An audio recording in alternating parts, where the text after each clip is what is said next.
and as such promote unity and strong commitment to community, outstanding entertainment for our fans, and place sportsmanship above winning. Please do not do anything to take away from such a great evening. Let the players play, the coaches coach, the officials officiate, and your fellow spectators enjoy the game. Now for tonight's starting lineup, brought to you by Glacial Chill Mobile and On-Site Cryotherapy.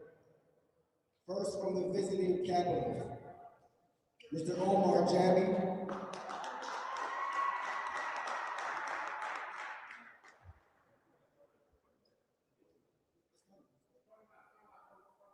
Mr. Deron Jones, Mr. C.J. Myers, Mr. Anthony W., and Mr. Donovan Martin. The North Carolina Cowboys are coached by Mr. Marcus Alvin. And now for your Maryland Park City Dreamers. At guard number 7, J.R. Jenkins. At guard number 13, Antonio Ward. At guard number 4, Chris Lund. At guard number 11, Jamal Washington. And the big guy at 4, number 1, Leroy Butts. The Dreamers are head coached by Mr. Brian Carroll.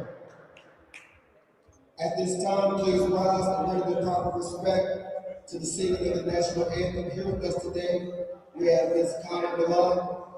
Connie Milan is a professional actress, vocalist, director, and speaker whose work with artistry, leadership, and impact. A former Miss North America 2022, she has built a dynamic career spanning musical theater, choir direction, vocal mentorship, and public speaking. Whether performing, directing, or speaking, Connie is committed to excellence, authenticity, and leaving every audience better than she found it. Please rise for Ms. Connie Milan. Oh, say, can you see by the dawn's early light what so proudly we held at the twilight's last gleaming, whose broad stripes and bright stars through the perilous fight o'er the ramparts we watched, we're so gallantly streaming, and the rocket's red glare, the bombs bursting in air, gave proof through the night that our flag was still there. Oh, say, does that star-spangled banner yet wave o'er the land of the free and the home of the brave?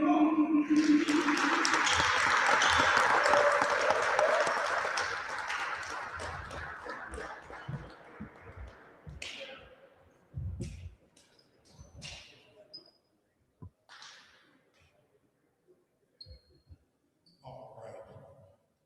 Again, as we get ready to kick off this amazing event here today, as you all know, in our local community, we had a tragedy that happened right on the basketball court, where there were young people out there just trying to have a good time. Things took a terrible, terrible turn.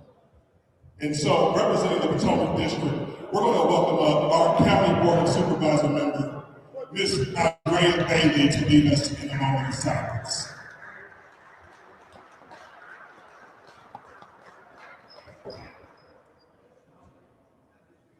Thank you. Good evening, everybody. Come on, this is the basketball game. Good evening. I know it's not the gala, but I I just came by to offer my sincere, heartfelt, and loving condolences to my community. You know, in today's world, we don't know what to expect anymore, would you say? But God does. God always has us on his mind. And I said to Reverend Contrell that I wanted to come and, if I may, just offer a quick prayer and to say that I love you. And this entire community is in my heart and in my prayers. We pray for the family, for that young man, and we pray for the family of all of our youth. Because our youth is our future. So if we can just settle ourselves, please, close our eyes, have a moment of silence, and think about our babies, and say a silent prayer for our babies.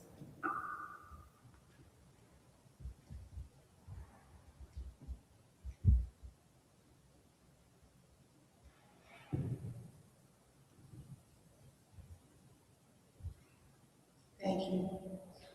I'm not going to say a prayer because I know I'm in official capacity, but I do want to offer this. Our children are gifts, and when God gives them to us, he loans them to us to train them in the way that they should go, in the way that we learn. And oftentimes, too many times, the world doesn't see it that way. And so, what I want to say to you this evening, though we are here to have fun, we are here to enjoy the dreamers, that all children are our dreamers. All of our babies, no matter how young and how old, they are babies and our dreamers. So I join with you. My baby is grown. But I join with you this evening in your sadness, but knowing that we are all one together. And I join with you today in our sadness to say that we will get through this together. We will get through this together. And I join with you this evening to say that one family is all of our families. Amen. And so we have to look out for each other. Please continue to keep those families in your prayers. Please continue to protect our communities with me. Please continue to pray for me as I pray for you as we get through this hard time together. And I know without a shadow of a doubt that God will honor our prayers. Thank you.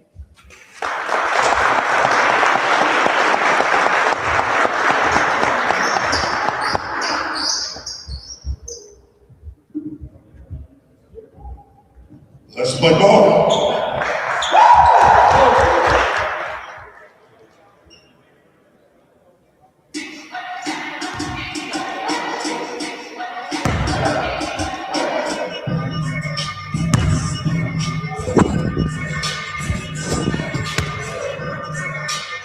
My man. All right. Oh, yeah. All right, we are all set to go. Good Saturday afternoon. Welcome inside Potomac Senior High School here in Dumfries, Virginia. All set to go for this ECBL matchup between the Park City Dreamers and the North Carolina Capitals. Justin Richards and Rusty Bird on the call. So, Rusty, both of these teams looking for their first win today. North Carolina coming off of a loss to a very good Petersburg team who you and I saw our last time out here. Yeah. And then the Dreamers coming off the loss to the North Carolina Coyotes. They trailed by 12 at halftime, got back in the game, but ended up losing by 4. So both of these teams are going to be going all out today, trying to get the first win of the season. Yeah, I'm really excited. You know, Petersburg is right down the road, but this is a whole nother state. This is North Carolina. So we're going to see the capital city team play against really a capital city team right here. Our Dreamers are right down the street from DC. All right, and the game is on as the Capitals control the opening tip. It's Michael Mitchell being watched by J.R. Jenkins. Nearly lost his footing, but is able to kick the ball out. Now here's a jumper off the glass, and that's good from Dyron Jones. That opens the scoring. It is 2-0. Out at midcourt, it's thrown ahead by Warner. Warner being watched by Jones. Here's a 3-ball. Yes, sir. It's J.R. Jenkins. JR, nice stroke. That's something I'd like to see our Dreamers do today is be consistent with from downtown. So they put 2 up on the board. I don't know if they were saying that his foot was on the line. I thought it was a good 3-pointer. There they go. Now they fixed it. It's 3-2. Here's Mitchell. That's a nice finish for Mitchell. He got his man up in the air, then just drove it in and scored. And it's 4-3. From the right side, 3-ball left short by Jenkins. And the Capitals control the rebound. Here's Mitchell, bounce pass for Dodu. Puts up the shot high off the glass. That's no good. And here comes J.R. Jenkins. They work it inside. Whistle and a foul called on the shot attempt by Knight.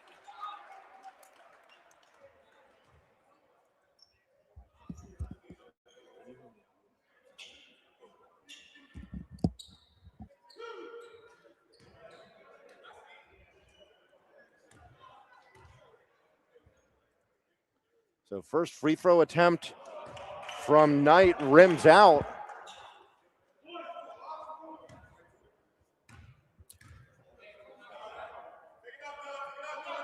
Second one good. Yeah, Knight is a 6'6" forward out of Bluefield State. And I hope we can take advantage of his height and his width. Hand it off to Martin. Martin tried to whip it inside. Dreamers going the other way with it. Here's Warner. Tried to go underneath. Knight there to save the ball. Kicks it out. 3 off the front of the rim from Jamal Washington. Capitals now control. There's a long 2 left short. Ball knocked out of bounds. Will belong to Park City.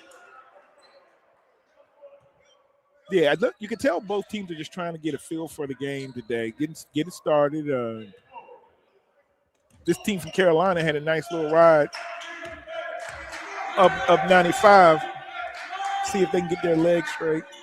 The Capitals based in Wake Forest, North Carolina. Ball out of bounds. Last touch by the Capitals.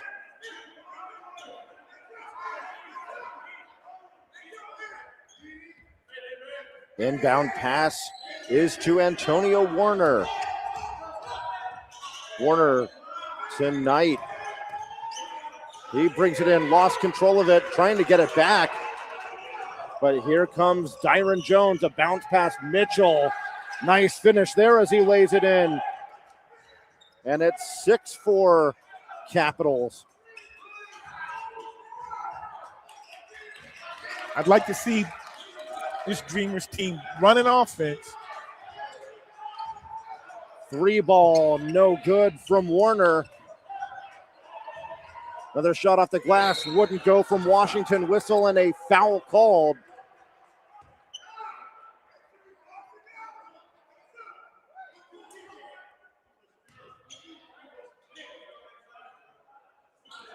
Dreamers ball on the side. I'll remind our audience that this is professional basketball. So what you're going to see is going to be a lot more, it's going to be like the NBA game. So if you're used to seeing college or high school basketball, I'll try to remind you of some of the differences. Pass thrown in, baseline drive, bounce pass. Nice. And that's put in by Knight. He's got 3 points, and the game is tied at 6.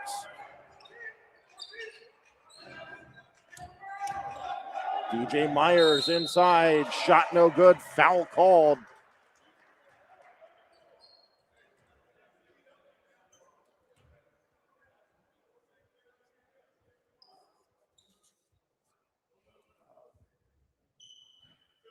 So Myers, the 6'6" forward, to shoot two.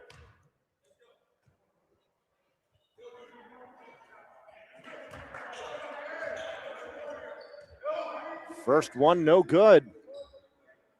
Myers played at college basketball at Fayetteville, and we got a lot of talent on this North Carolina Capitals team. A lot of guys from the CIAA, and that's an extremely competitive league. Great tradition in the CIAA. Myers hits the second one. Pass to midcourt. It's Washington driving it in. Nice drive. One-hand finish for Jamal Washington. Nice finish. Quickly the other way. Shot blocked. And here is Leroy Butts. Everybody The knows. big man drives it in. Shot high off the glass. I love and it drops. That's my man, Big Butts. He is a baller. First two of the game for Leroy. Yeah, Leroy Butts is 6'8". He's listed at 220. I'm going to say he's a little bit heavier than 220, but it's in a good way. He can back you down. Stoppage. 8:13 to go in the first quarter. It is a 10-7 Dreamers lead.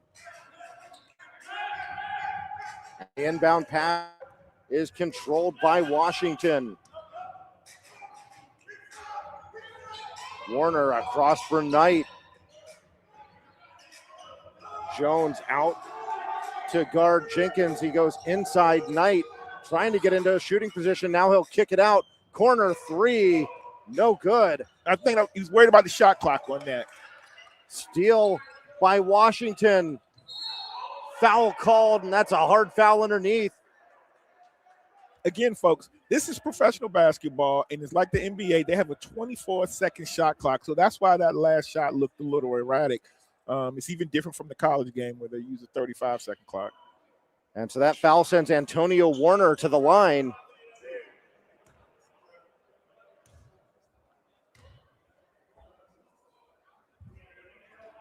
First one does not go.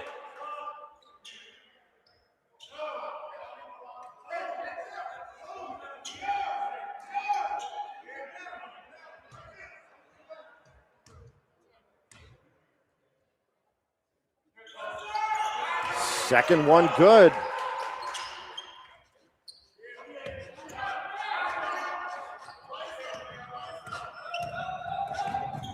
Quickly ahead, Mitchell not able to put it in, and here come the Dreamers. Bounce pass, this is laid up, Nice. and in by Manny Miller, his first two of the game, and it's 13-7. Eminem getting involved in the game. Whistle and a timeout taken. By the Capitals. They trail by 6. So, Rusty, what are you liking so far from the Dreamers? I like one that we're being aggressive. We're going to the basket. And you're picking up fouls. Like we're going to the foul line. They're being aggressive. And although these officials, again, not calling it like a high school or college game, they're letting them play. Clearly, they're letting them play, but some of the fouls that the Capitals are committing are sending our Dreamers to the line. And that's what I like to see. Last time against Petersburg, we weren't very proficient from the three-point line. And so it's fine if we have the open shot, but let's not force any threes, continue to drive to the basket, play some good defense. They're playing great defense. As the Capitals drive to the basket, we're giving them resistance. I will say a couple of times I felt like maybe, a couple of those Capitals got fouled, but they didn't call it. I do like the aggressiveness that I see from Michael Mitchell for the Capitals. He's taking the ball to the basket. Let's just see now if what they can come out of this timeout with for North Carolina. Inbound pass juggled, but then controlled by Dyron Jones. Antonio Warner on him. Jones for a triple. Started down and popped out. J.R. Jenkins to Julius Wells, who's into the game. Into the paint, ball knocked out of his hands, and a foul called. See, that's what you get. So Mitchell, and this is what I understand. Michael Mitchell is complaining because he did foul, but he's saying, how can you call that kind of grazing on the spin when I'm going to the basket hard and I'm getting bumped it on the way to the lane with the body? So look, he's gonna talk to the refs. He wants some justification. So it's Wells to shoot two. First one is good. His first point of the game. And to this point, the Dreamers doubling up the Capitals at 14-7. And so what our audience is going to recognize is that I'm going to talk about the officials. I've been a high school basketball official for close to 30 years. So I recognize certain things that I'm going to point out, but I'm not, and I support my officials, but one of the keys that they're going to have to do is have consistency on both ends of the court and as a crew. Second one good. It's 15-7. Inbound pass, and it's Baldwin being watched by Washington. Ball now out of his hands and a foul called. Second team foul against the Dreamers.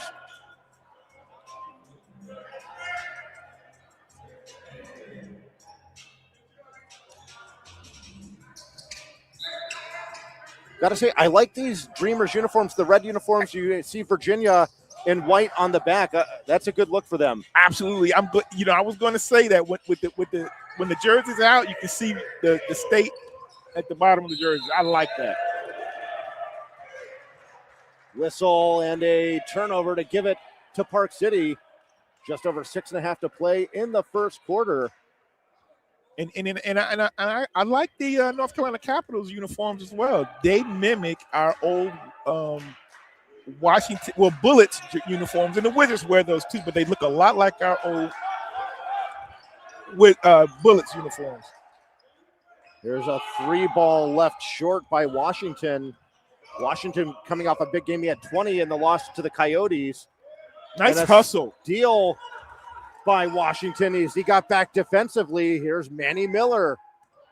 Miller trying to get penetration, lost the ball, and here come the Capitals. Foul called on the layup attempt by Dyron Jones. Again, I want us to stay away from some of those threes, and that was a wide open three.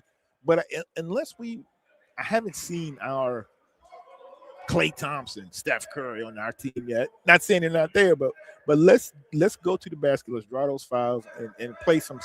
Now I know I'm up here in 703, 5-7, just like my Bethel High School alum Allen Iverson. We go to the basket down there. We're gonna take it to the hoop.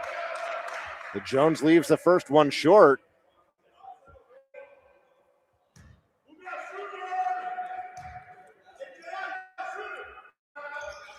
Gets the second one. And it's 15-8. 7-point Dreamer lead. Dribbling past midcourt as Warner lost the ball as it was stolen by Paul. Ball out of bounds. Dreamer ball Will go to Park City. The official, he needs to make that very clear once he blows the whistle. So 5:50 left to go here in the first quarter. And so far, the Dreamers really spreading the offense around. J.R. Jenkins has, as does Chris Knight. And then it's Miller, Butts, Wells, and Washington each with 2. For the Capitals, it's Michael Mitchell with 4, Dyron Jones with 3, and DJ Myers with 1.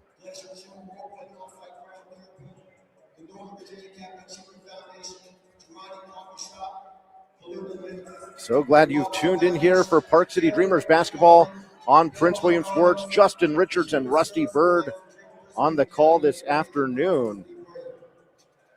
Yeah, we appreciate all of you tuning in, but I have to tell you, this environment is just amazing. I love it here.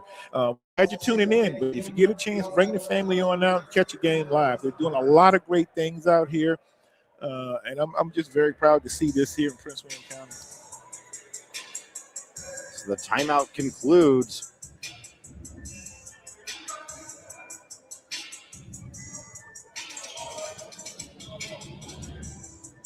As we mentioned, both these teams are playing hungry today. Yeah.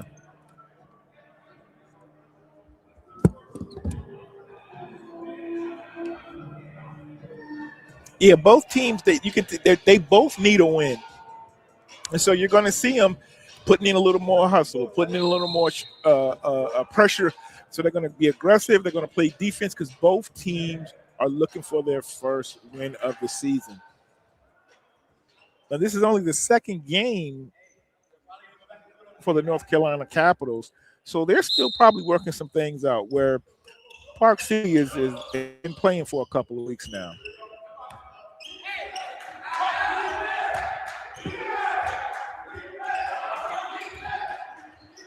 Drive to the basket. Oh, he's got a. Julius Wells was called for the travel. The travel called, stoppage with 5:39 to go. And it will be Michael Mitchell to inbound. Jones being watched by Warner as he brings it across midcourt. Jones pulls up, Nice. Foul, and a basket. Wow. Jones played at Bluefield College. A couple of Bluefield athletes in this game. Chris Knight of the Dreamers played there as well, along with Donovan Martin for the North Carolina Capitals. And so it's Jones trying to complete the three-point play, and he does. 6 in the game for him. And the Capitals are within 4.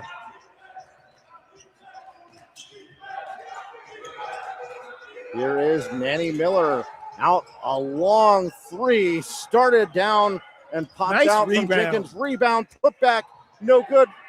Manny Miller on another putback, puts it in. I love Manny Miller's hustle. Eminem is doing work. It's Baldwin. He'll take a long 2, and he got it. He was well behind the high school three-point line, but just inside of the professional line.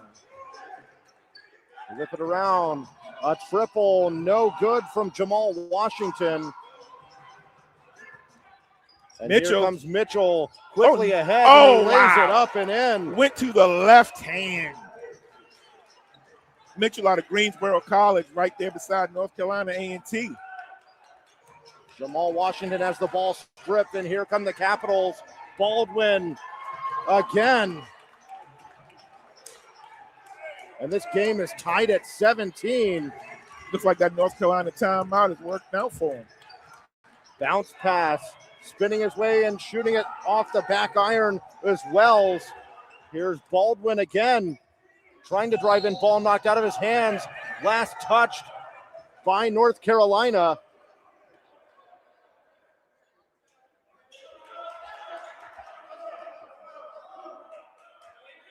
Dreamers had a 7-point lead at one point. But this is what I'm saying. Do what's getting the lead. Now, we've seen them jack up like 3 3-pointers in a row here, which has allowed the Capitals to rebound and get out on the break.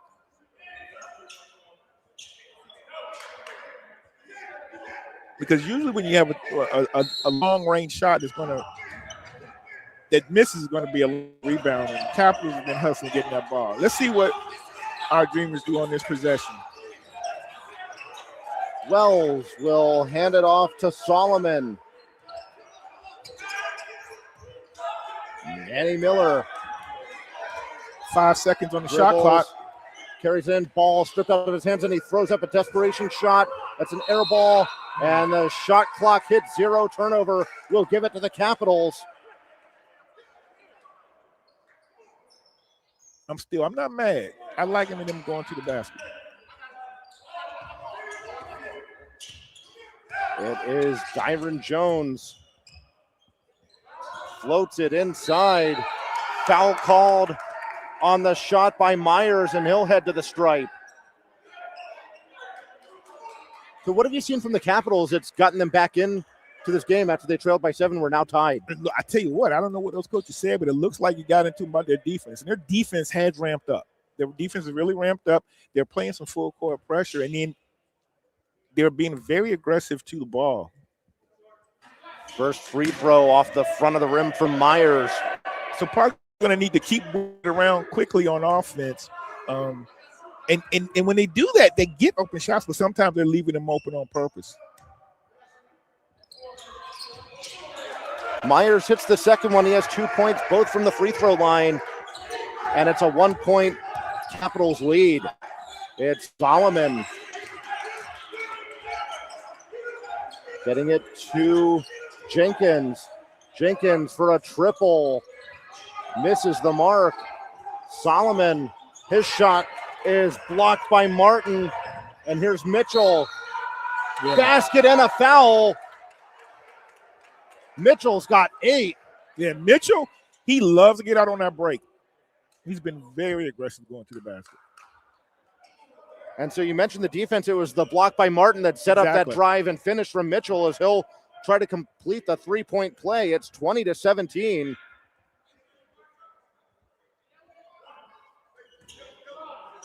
And so you asked me what happened. I think they talked in that timeout about picking up the defense and then letting them, stopping them when they go to the basket. But some players let them shoot the 3. Foul shot no good. It's Manny Miller to bounce it to Wells. Inside. That's okay. And a foul called as Miller had the shot attempt. I like getting the ball to Miller inside because he's going to the basket. And now he's on the free throw line. We got to convert these free throws. Both teams are in the bonus.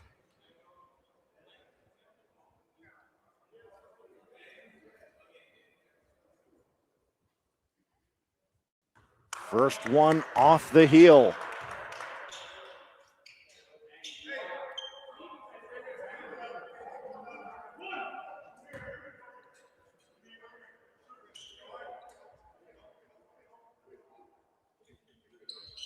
Second one misses as well. And it's DJ Myers on the rebound. Dyron Jones to bring it ahead. Foul called against Manny Miller. They're going to shoot 2. They're in the bonus. Everything from this point on in the period is going to be shooting 2.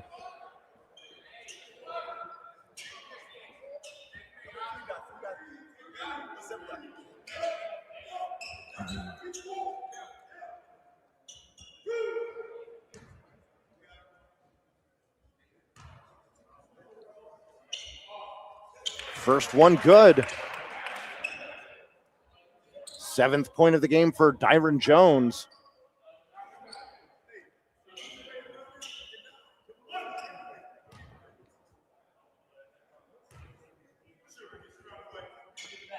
Got the second one as well. It is a 5-point Capitals lead. And it's Calvin Solomon. A bounce pass for Julius Wells. Joaquin Gonzalez has his shot blocked. And a jumper from Scribner wouldn't go. Martin able to get a shot away, and on the rebound is Manny Miller. Miller able to stay in bounds as he corralled that rebound. Solomon, a pass. Wells fires it inside. Scribner, turnaround shot, rims out.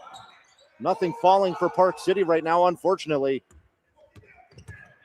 Here is Jones. He'll take the triple. Started down, popped out. Ball out of bounds. Will belong to the Dreamers with 2:17 to go in quarter number 1. Now, I know Coach Carroll has a large bench, so he's trying to rotate the players in, but my man Leroy Butts, after he scored his 2 points, he immediately went to the bench. And they're rotating players in, but I'd like to hopefully we'll see Butts in the second quarter. Ball thrown away. Here's Mitchell quickly ahead into the paint. Shot off the glass, no good, but a foul called. Yeah, Mitchell loves going to the basket. And he's aggressive. He's got a really good handle and in control when he's in the air.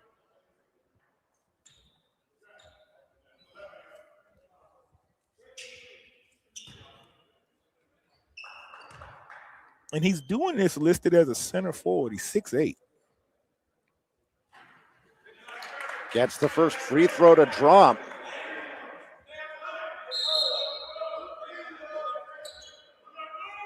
Substitutes come into the game for North Carolina.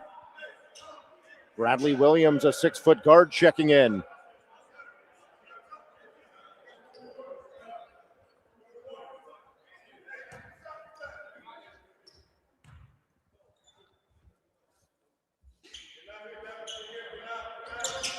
Second free throw from Mitchell, also good.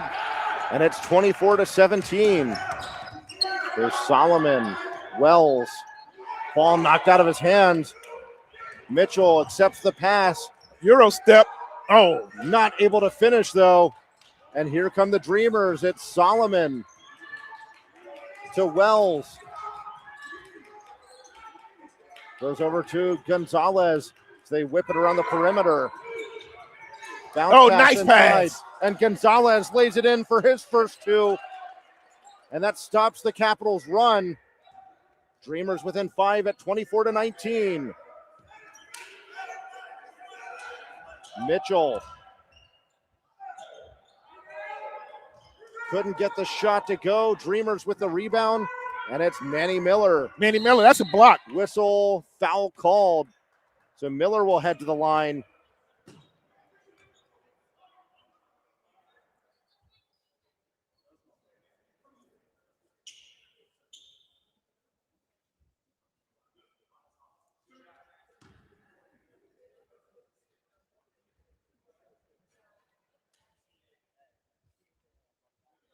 First one good.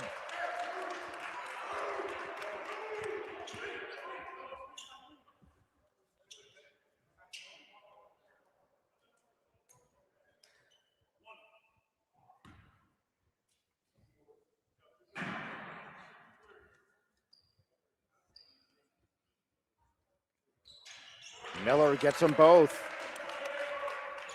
Dreamers within 3 with just over a minute to play. No, the Capitals have been point guard. I like this.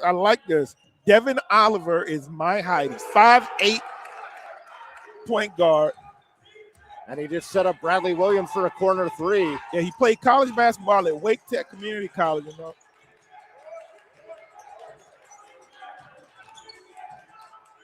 A corner three from Miller. Nice. Got it. See, that looked like that was in the structure of the offense. I believe that was a 2. It was a 2. Yeah. Dreamers within 4. 45 seconds to go in the quarter. Another corner three from Williams. Can't get this one to drop. Nice rebound and Wow. putback by Donovan Martin. 29-23, Solomon. Or Manny Miller. Sends it to Wells. He'll take the 3 ball. Rimmed out, and the rebound is to Justice Baldwin. That's going to be a 2. His foot was on the line. That was Myers who let that one go, but he missed. 8 seconds left on the shot clock.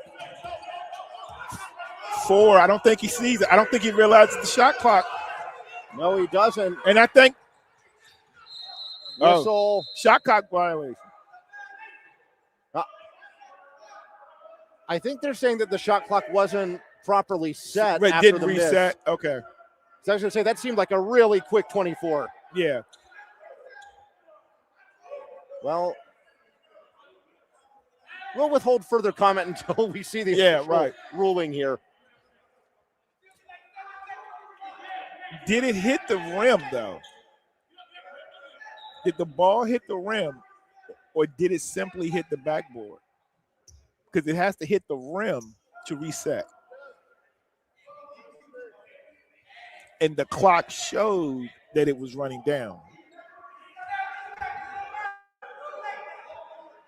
The official's still talking about it.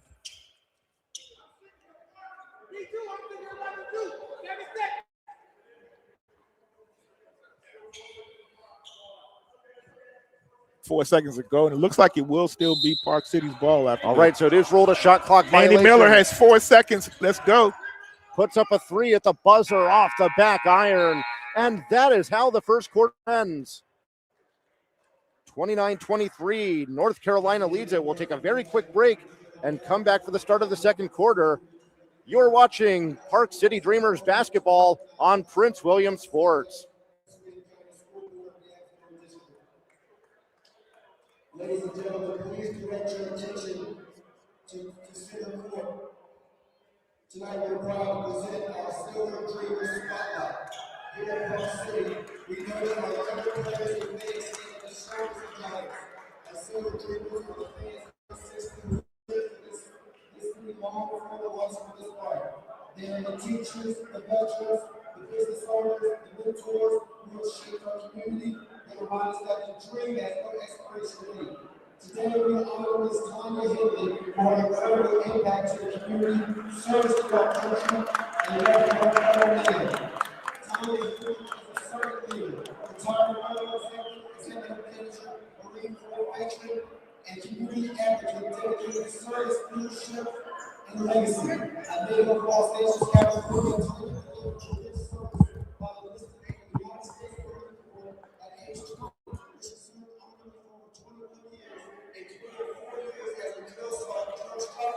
Retired as a master sergeant. Following her military career, she continued her commitment to public service in the federal government, specializing in human capital management and executive leadership support. She retired in 2024 after having shaped workforce strategy and leadership development across federal organizations. Tanya holds a Bachelor of Science in Social Psychology from Park University and a Master of Arts in Organizational Development from Mercer University. She remains deeply engaged in civic and community leadership, serving on the board of directors for the community HOA, supporting local Virginia state civic planners, and served as special project officer for the Quantico Chapter 32 Montford Park Marine Association, a member of top ladies of distinction and past grand lecturer in the West for the Order of the Eastern Star of Virginia, Plutarch affiliation. Tanya is a proud mother of 3 adult children, grandmother of 2 grandsons, guided by the faith of Jesus Christ. She believes leadership is measured by the lives we live and the legacy we leave behind. We honor Ms. Tanya as our silver dreamer for tonight. Thank you.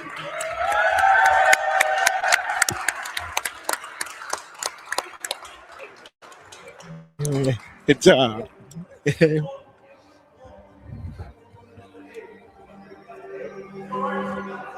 Silver Dreamer of the game, Tanya Henley, honored after the first quarter, and we will talk to her at halftime here on the broadcast. I'm excited. Be sure to keep it here for that. So, Rusty, that was a first quarter that had some runs. Yeah. Park City led by 7 at one point, and then North Carolina got a 7-point lead of their own. Park City's deficit currently sits at 6. It looks begin like quarter number 2. It looks like this Capitals team's kind of figure some things out, but well, we saw they really turned up their defensive play after that timeout. Exactly.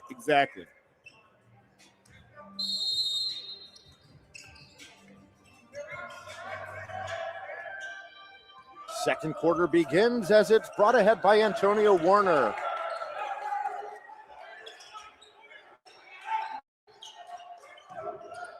Warner gets it to J.R. Jenkins, had the ball stolen, and here comes Mitchell, and he'll slam it home. Wow, 31-23, 8-point Capitals lead. Again, Mitchell is listed as the center forward, but he's always leading the break. He gets out there. Look at him. He's sneaking away. Butts with the miss. And so we have to be very careful on who's checking him. If we're checking him with the big guy, he's taking off. So the foul was called on Jenkins as he went over the top on the rebound. Now, you saw Butts with a fadeaway jumper there. That's not a shot I don't think you wanted to take. Yeah, I think he had some room to drive there. Yeah, I towards agree. the hoop. Into the paint, Mitchell, jumper, no good. Ball out of bounds, and it will go to Park City.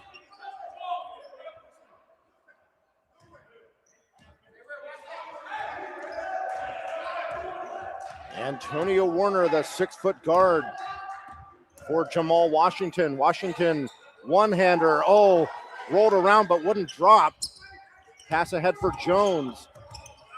Being double-teamed, but he's able to push it ahead to Mitchell. Thought about the three, goes inside. Martin shot off the back iron. And on it is Leroy Butts. The big man dribbles ahead. Floats it inside. I like that. And that shot is good for Chris Knight. I like that. He's got 5, and the Dreamers are within 6.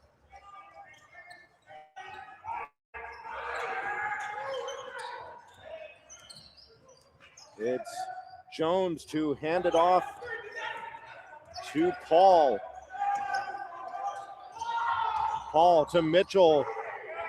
His foot was out of from Martin wouldn't go. And you said you thought his foot was out of his bounds? foot, yeah. That's the first thing I always look at. Yeah, that foot was out of bounds. Oh, Driven in and a nice finish. We'll take for it. J.R. Jenkins with the 2. Dreamers within 4. Pushed off a little bit with his elbow, but it's all good. Paul underneath. Shot is good. It's a nice finish for Paul with a couple hands right in his face. 6-point Capitals lead again. This is driven in.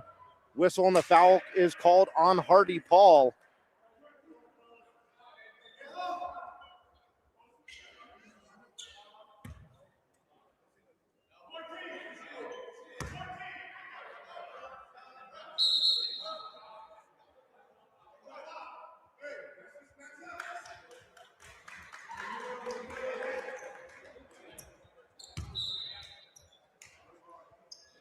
Julius Wells back in the game.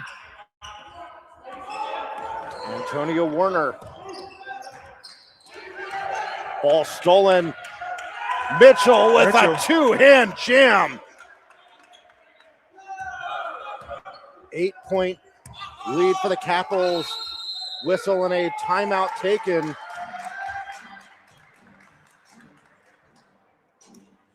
Yeah, they're strategically allowing Mitchell to check players on the Dreamers that don't look like they're going to be as aggressive on the offensive end, and allow him to just take off on the break. Now they're still playing great defense because either he's getting the steal or he's breaking, and they know he's going to release. That at 6'8", 205, Mitchell's a problem. He's a problem. He's got great handle. He can finish. He's got speed. Yeah, he's got speed, but I don't think he's going to give out. He's not finished with too many assists. He looks like when he gets the ball, he knows what he's going to do with it. Seen 2 jams from him here in the second quarter. Yeah, but Park City looks like their starters all kind of got some rest at the end of the first quarter. So they started the second quarter, and let's see if they can cut back into this lead.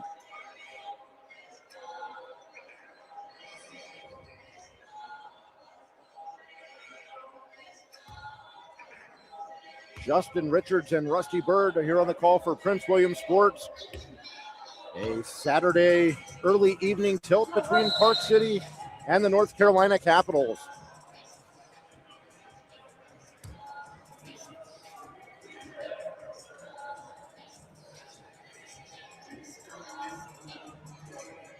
With Jamal Washington to throw it in, as we mentioned, Washington had 20 points in the game against the Coyotes, as did Chris Knight. Yep. That was a game where the Dreamers found themselves trailing at 12 at the half, got back to within 4, but could not fully close the gap. Right. Inbound passes to Warner. Oh, nice handle. Does a nice job to keep it away from Jones. Fell down to the deck. Now a jumper from Knight wouldn't fall. Capitals with the rebound as they push it ahead. 3-ball, no good. Oh, wow. Put back attempt, as that was Myers looking to jam it in. Meanwhile, here's Knight, and he'll Nice lay finish. it up and in. 7 in the game for Knight. Capitals by 6. Whistle and a foul called. I believe they got Leroy Butts. But yeah.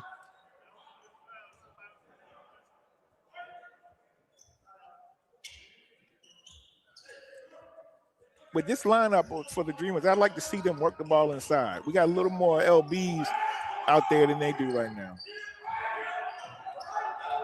Tyron Jones. Oh, nice strip. Nice Play there by Warner to steal it. Double dribbled and could have got a tech for that. The travel call. That's unfortunate after such a great defensive play by Warner to come up with a steal. Yeah, but if you keep hustling like that, you keep working it and frustrating Tyron Jones. Man, that's what you got to do. Just keep it up.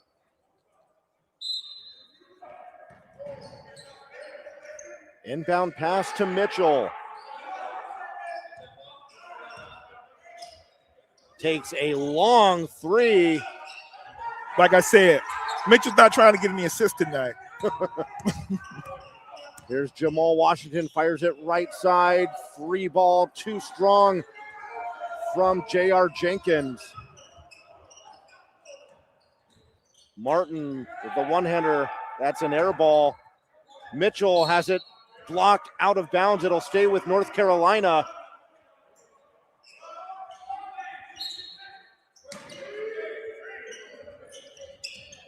It is thrown in to Tyron Jones. Myers, three ball, no good. And with it, as it's bounced ahead, Washington has it rejected by Myers. Mitchell into the middle. Ball kicked as that popped way up in the air.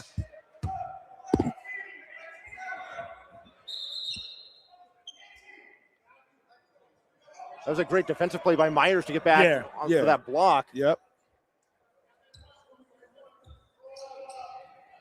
And doing those type of things is what keep you on the floor. When you got a coach, when your coach sees that.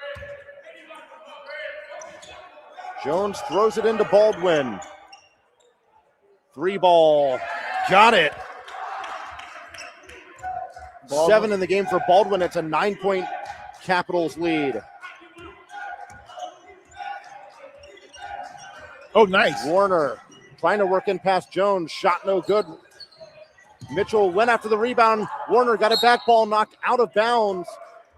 Dreamers ball. Dreamers keep possession. Looks like it's 14 seconds on the shot clock.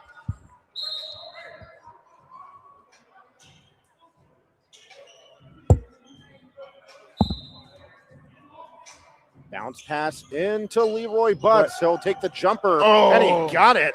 You know, I love Butts' game, especially with that funky left hand. That's a big dude, and he's balling, man, with that lefty. Baldwin able to get away from a double team. Oh, that's offense. That's offense right there. Every time. No, good call. DJ Myers with the offensive foul. Absolutely.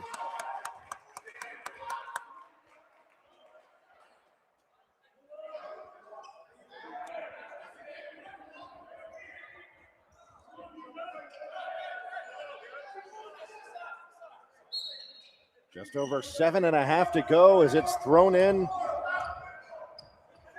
to Antonio Warner.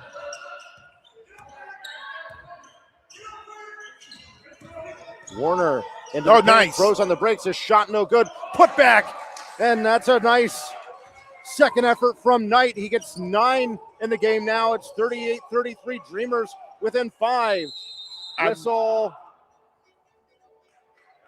Timeout, North Carolina. This is what I want to see. Some chippiness, some words being exchanged, and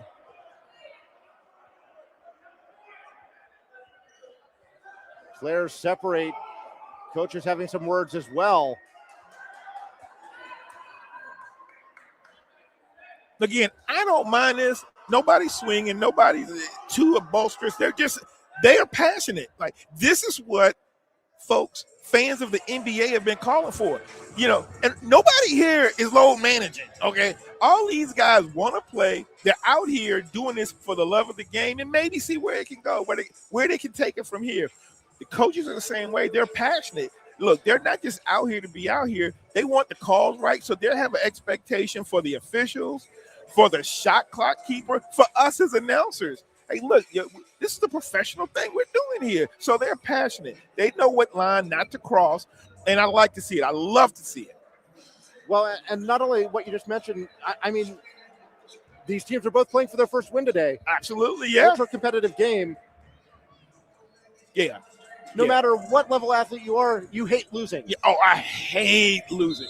I hate losing more than I like winning. And I love to win. But a win after it's over is over. But a loss will stay with me. Capitals ball after the timeout. It's Justice Baldwin.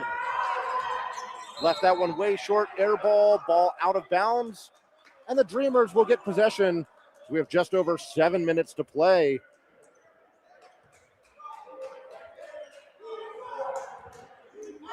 Here is Warner.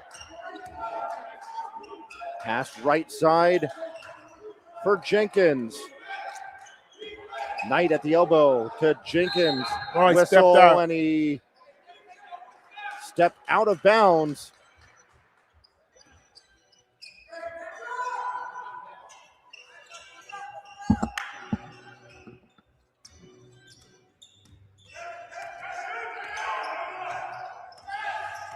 Michael Mitchell has had a couple jams in the game.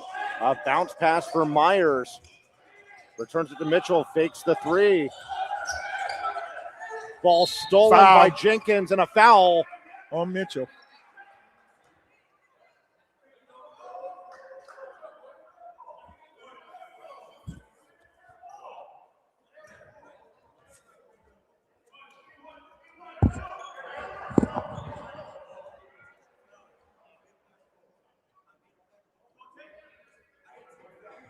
Mitchell protesting to the official here at midcourt.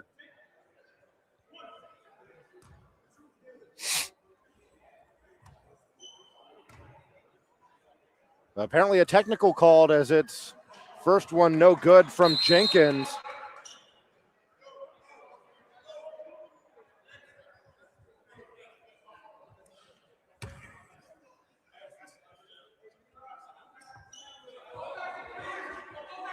Got 6:33 in the second quarter.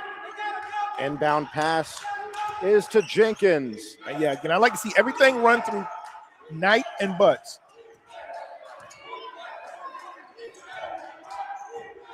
Jenkins into the paint. Couldn't get the finger roll to go, but a foul called.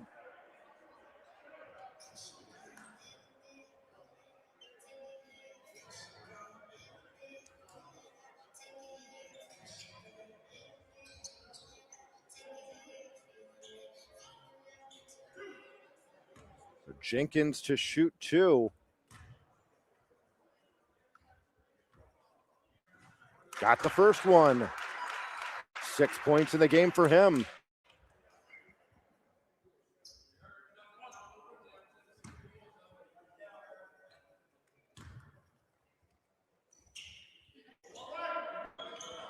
Second one off the mark. Myers to Jones.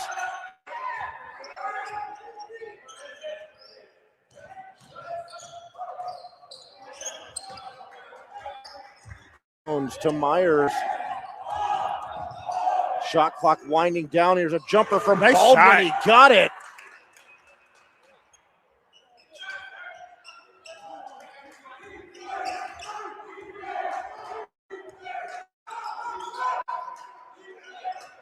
(40 to 34). Spinning Nice his move. way in. And getting fouled was Jamal Washington. A number of these Capital players are getting big minutes, but they're also, you know, as the Dreamers go drive to the basket, they're picking up some fouls. And so let's see how this impacts those Capitals in the second half.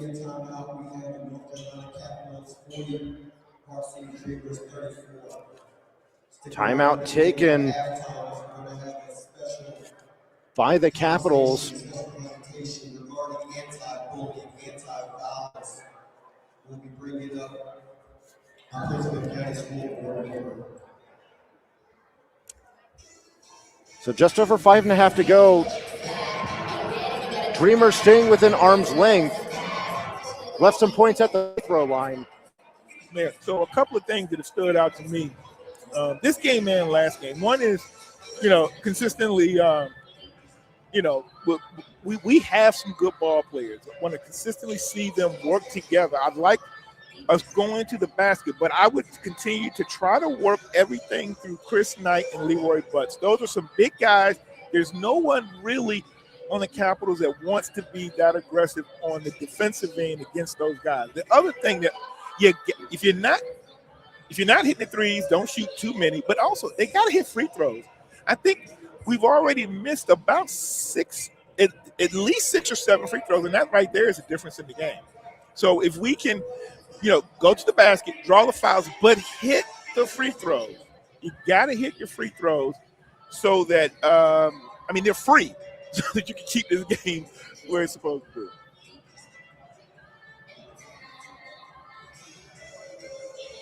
And so it'll be Jamal Washington trying to do just that.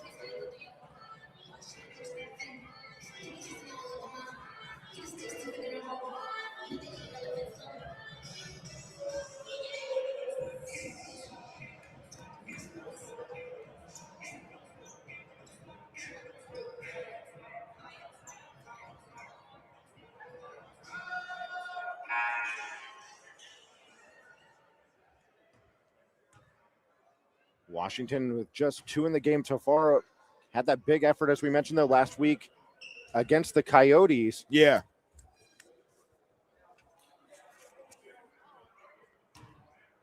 Officials talking to the table. So again, we'll have the interview with the Silver Dreamer of the game, Tanya Henley, here at halftime. Yeah, I'm excited to meet her in person. I shook her hand a little earlier, but she's accomplished some great things. Marine Corps veteran, and really a leader in our community. So Washington ready. Got the first one. Good job.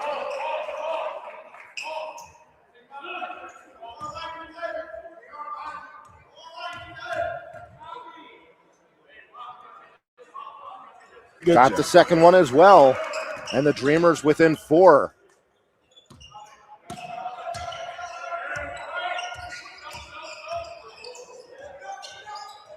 Mitchell being watched by Butts, pulls up for a long 2. Doesn't fall for him. I'm going to give Mitchell that every time. Now, if he's going to the basket, we got another story. But as long as he wants to shoot outside, I'm going to let him shoot it. Bounce pass for Knight. And that's a nice finish for Knight with 3 Capitals right there on him. I think I got a nickname for my man Knight. Good night. Nice look, finish from there's Mitchell. And Mitchell comes right back. 4-point Capitals lead inside. Oh, Knight. Basket and a foul. Yeah. Love Chris Knight. Comes right back down, gets the basket. But now look at this. Now look who made who fouled. That was Michael Mitchell. He scores on one and hustles all the way. He is up and down the court and has not, I don't think he's come out of the game. I like you balling.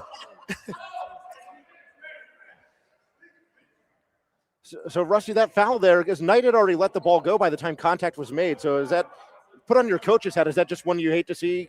Yeah. First of all, also know the situation. He's a big guy, had a way to the basket, and you're a very valuable piece of what the Capitals do. That was unnecessary. And I know that Mitchell's already been a little disappointed in some of the fouls called against him. Whitaker's shot no good. Offensive foul called against the Capitals. And so the Dreamers get possession, looking to retake the lead since the first time since the first quarter. Yeah, that official, he called a charge. I don't know. I didn't see much of that, but the thing he's gonna have to do is he got to come out confident, because that was a little suspect. So when he makes that call, he's got to sell it. He can't come out there looking like I think it was a charge. Come on, sell that call, bro. Warner Takes the three. Nice. Yes, sir. Dreamers lead by 2.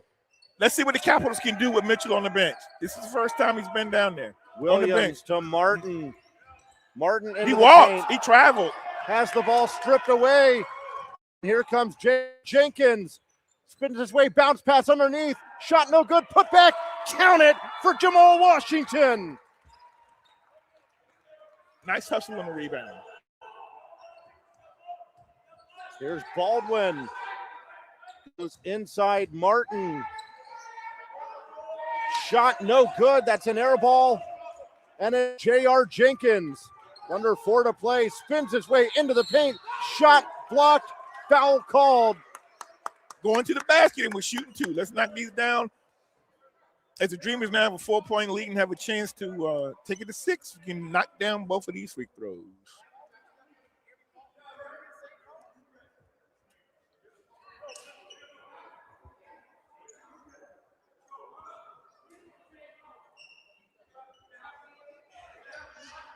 We are just under 4 to play in the second quarter.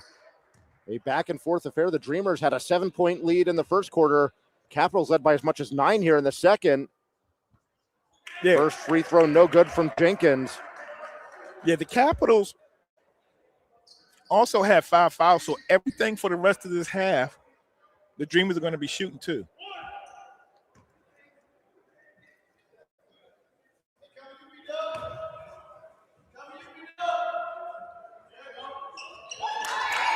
Jenkins hits the second one, and it's a 5-point Dreamer lead.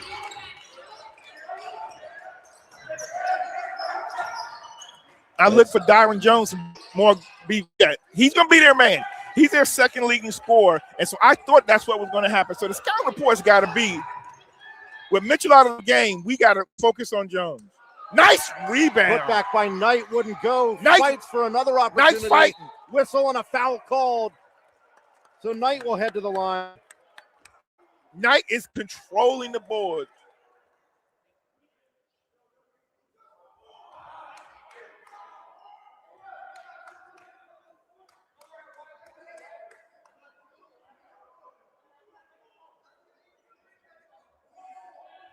Knight, the 6'6", 215 forward, his size and tenacity there to get those boards, which results in him heading to the line. Chris reminds me of Debo. Like when he's down there, he's controlling the ball. That's Debo Knight, and he hits the free throw. Got the first one.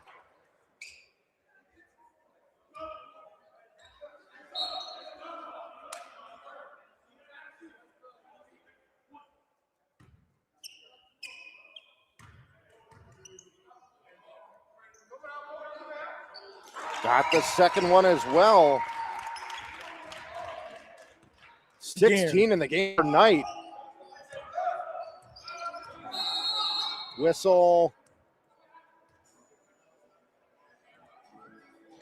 Look for Baldwin and Dyron Jones to handle the ball right now. Dyron out of Bluefield College, and Baldwin played at Shaw University, another CIAA program. Inbound pass to Dyron Jones. Jones for Paul. Martin drives it in. His shot no good, but a foul called. I like Donovan's game. He reminds me of Terry Davis from the Washington Bullets back in the day. Left-hander out of Virginia Union.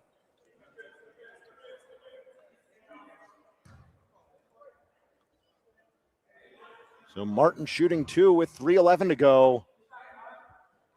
First one no good.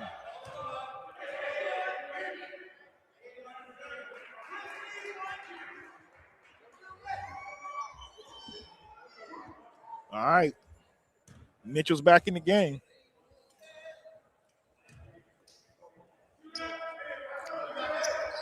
Misses them both, and Knight gets the rebound. Now look. Mitchell is checking Ronald Leach. Now, Ronald Leach may not be a big part of your offensive game plan, but give him the ball. Ball out of bounds. Make Mitchell. Foul called against, or I think check it was that. out of bounds. Oh, no, is it a foul call? Okay, yes, it is a foul call as it's Jamal Washington to the line. Okay.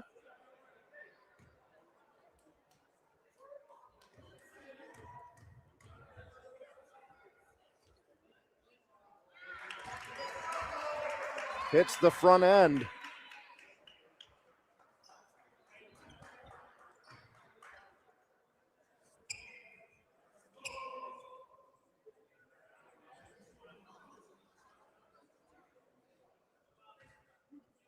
I like this lineup. Now, Butts isn't in, but I would love to see a number of these players, but I want to see Butts along with Manny Miller and Chris Knight on the floor at the same time. Hopefully we're saving that for the fourth quarter.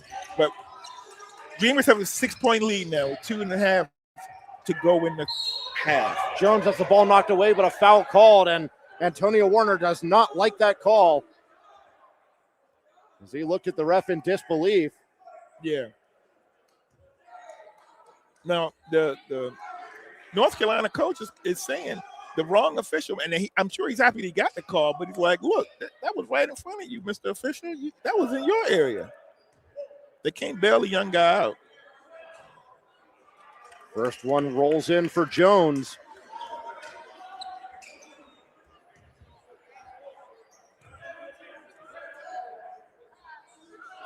He gets them both.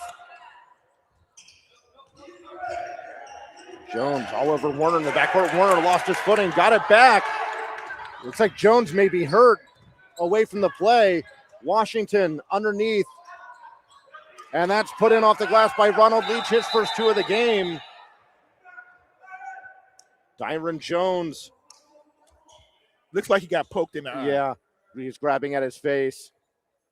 It wasn't intentional. It was they were both going for the yeah, ball. absolutely not. Yeah, just happened. It's part of being aggressive. Both guys just fighting for the ball.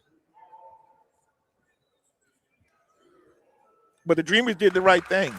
Look, they had 5-on-4, and they kept it going. It's the officials. As long as there's no interference and there's no chance that the player's going to be hurt, and he was in the backcourt, they keep playing on it. And the Dreamers did right. They got it down low and got 2. So stoppage with 2:29 to go.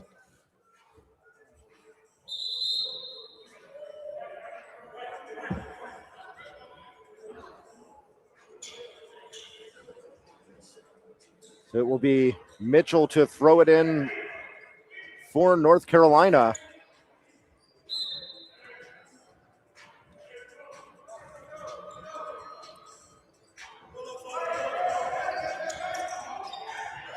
I like the Manny Miller's checking Mitchell now.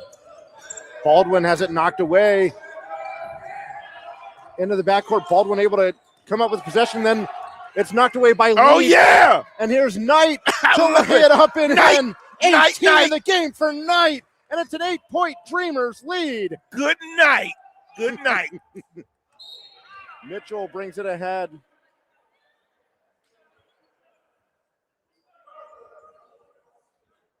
And a foul called against Park City. That'll send Mitchell to the line for 2 with 2:02 left on the clock in quarter number 2. In quarter number 2. Deuces are wild. Yeah, both teams are in the bonus. So from this point on, everybody's going to the free throw line.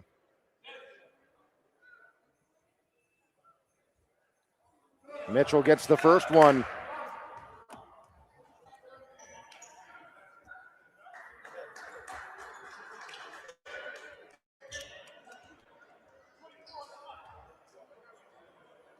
Yeah, I like that. I like taking out Chris Knight so he doesn't get any type of foul in the half, and then get extra rest going into the half.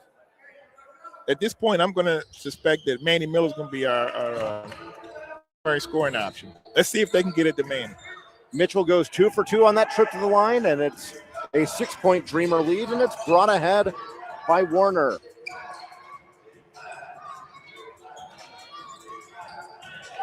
Mitchell able to get it away from Leach. Oh, Layup wouldn't go. Let me tell you something. My man Mitchell is never gonna pass the ball again. The brother doesn't look like he wants to pass, man. He lays it. Now, I thought he was gonna take it, but he was trying to lob it up, And which was gonna be a good play. But Martin, just beside himself, just slammed his hands against the wall. I know. He's getting a little too cute there. Yep. There's Myers in.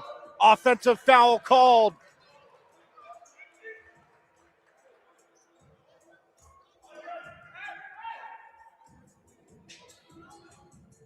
So it's Manny Miller to get it in. He sends it ahead for Washington. Oh, nice. Fires a pass underneath. And that's a nice finish for Chris Knight. 20 points in this first half. Chris Knight. All right. Mitchell into the paint. Finger roll. How did I know he was going to the hole? I don't know. But I had a feeling once he got the ball, he was going to the basket. Is this going to be the Knight versus Mitchell show? 6-point Dreamers lead. Manny Miller has it knocked away. He's able to get it before it went out of bounds. Ball stolen by Carolina. Bounce pass. And Baldwin not able to finish. Again. Mitchell says, but Mitchell's foul. Mitchell says, why did I pass the ball? Why? You guys are messing up my assist. He's going to go Bam out of Bayou in the second half, y'all. I'm telling you, Mitchell is never going to pass the ball to his boys again.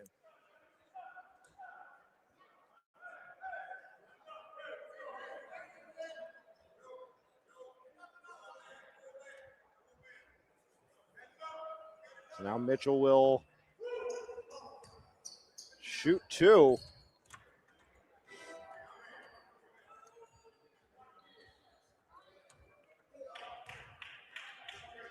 Got the first one. 21 in the game for Michael Mitchell. Wow, yeah, I'm telling you, man. Mitchell gonna go see if he can be the Bam out of Bayou of the East Coast Basketball League. And he's hitting his free throws. 56-52. Ball out of bounds will stay with Park City. It was last touched by Baldwin.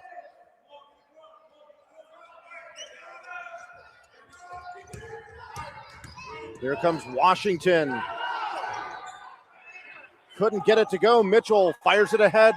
Baldwin out of bounds. I was about to say this is not going to happen because they are freezing out Mitchell's assist.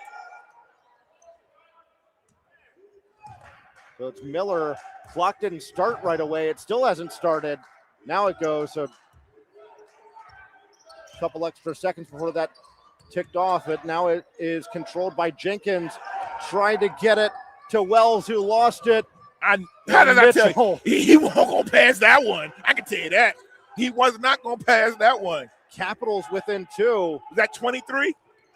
I'll have to tally that up here at the half. Okay. I believe that is. It's 23 or 24 for Mitchell.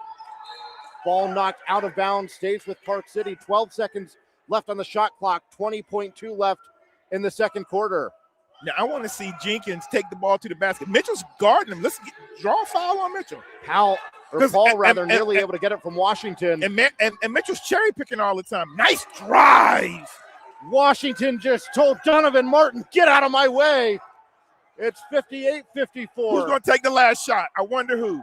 Mitchell, a long three, not his game. Left it short. Not his game. Miller fires it at the buzzer. That's off the glass. And that is how the second quarter ends. Dreamers up 4. Nice half. The second half of the second quarter was really exciting. Rusty, we've got ourselves a ball game. Yes, we do. It is a 4-point Dreamers lead. We'll step aside, keep it right here for our halftime interview with our silver dreamer of the game, Tanya Henley. You're watching Park City Dreamers basketball on Prince William Sports.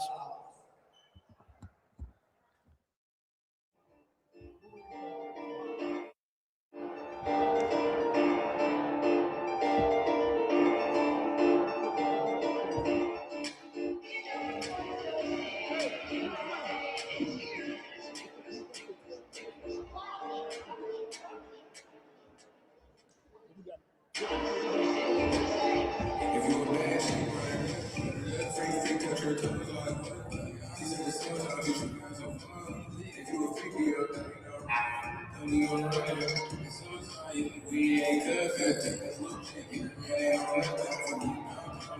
Some city, can you come and get me? I was okay, let's get it.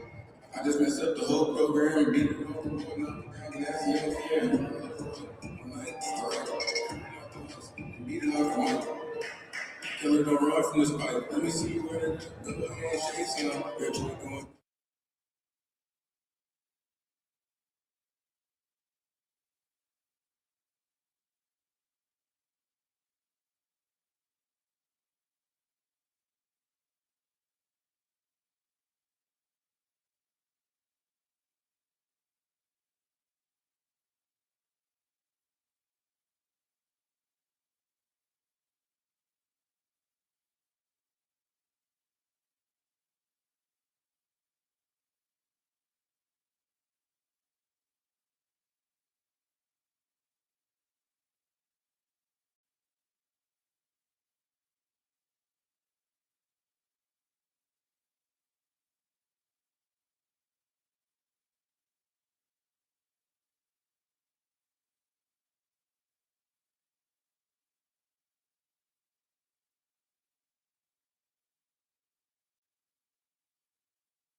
Makes me a lot of paying attention to me when I'm talking to you. Amen. All right, now I want y'all to understand, I've been blessed to hold many different titles, from state delegate to coach Futrell to pastor Futrell. And what I want you to understand is the thing that connects all of those different dots are the young people's lives who are impacted by the work that we do. So even as I come up here to you today, I want you to understand that we have a goal to make an impact in the lives of these young people. So when I come up here today with the intent to make a difference. And so I first want to kick off in honor because my wife, Pastor Bernadine Futrell, and myself are associate pastors at Impact Church under Bishop Howard and Pastor Everett. So I always give honor to my leadership first and foremost, all right? But as I come up here, as we talk about anti-bullying, as we talk about a community that supports its young people, what I want you to understand is you all came today not just to watch a game, but you all came here to support a dream.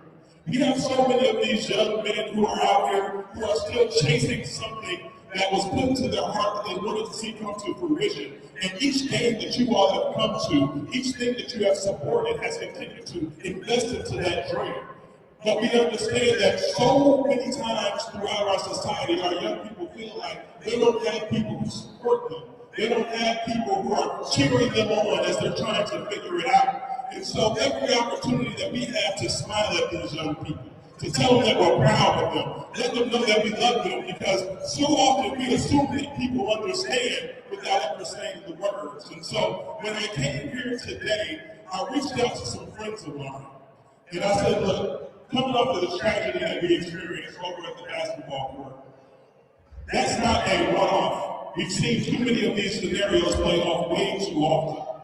And I said, it's time for our community to be able to come together and make sure that our young people know that they're not in this by themselves. Too often, we spend a lot of time telling them what they shouldn't do instead of pointing them in the direction of where they should be headed.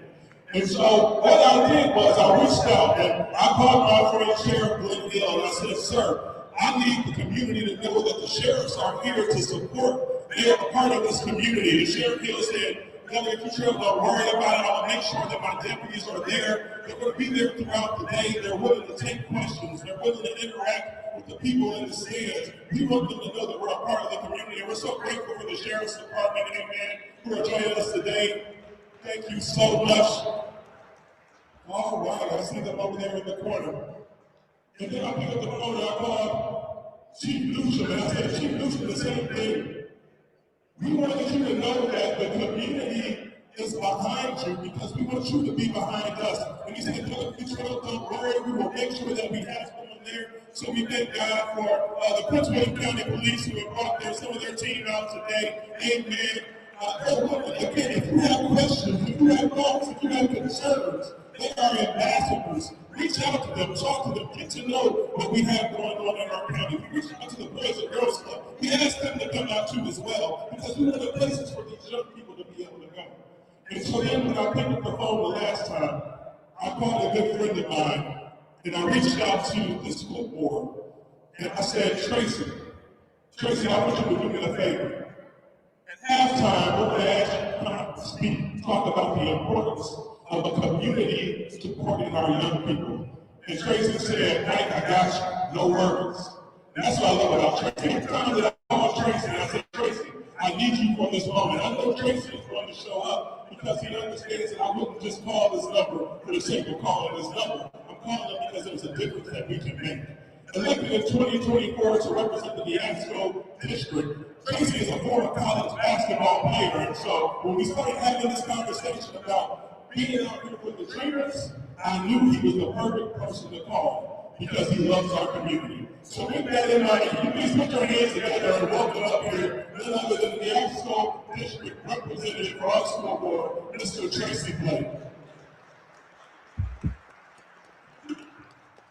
Thank you, Mike. I just wanted to say that was a great introduction. I wrote I got some great remarks, but it's pretty serious. So I just want to say good evening to everyone. And first, I just want to thank the organization. I want to thank the Columbus High School for sponsoring this and the players, coaches, and all the drivers here tonight. Events like this remind us how powerful sports really are, and they can be bringing community together. And tonight is anti-bullying awareness night. And that message is simple, but incredibly important. Be kind, stand up, and speak out. But this week, that message carries even more weight, right? Because we know what happened earlier this week in our community. Our community experienced a heartbreaking tragedy. A young man lost his life, this week over at the Columbus Shores basketball court. This is a place that should represent exactly what we see here tonight. Friendship, competition, laughter, community. Our hearts are with his family, his friends, and every young person who's hurt right now. Moments like this remind us that courts like these that we're standing on right now are more than just places to play basketball. There are places where young people gather, places where friendships are built, places where lessons about respect, teamwork, and discipline are learned. And that's why community matters so much. Young people thrive when they know someone with them. When coaches mentor them, when parents support them, when neighbors watch out for them, when adults show up and invest their time and energy into the next generation, they see that. Basketball teaches a lot of life lessons. It teaches you how to compete. It teaches you how teams work. It teaches you how to lose with humility and mental grace. But one of the most important lessons this game can teach is respect for one another. That's exactly why this anti-bullying night matters. The awareness night matters. I was really happy when Mike called me to come and speak on this because it matters a lot.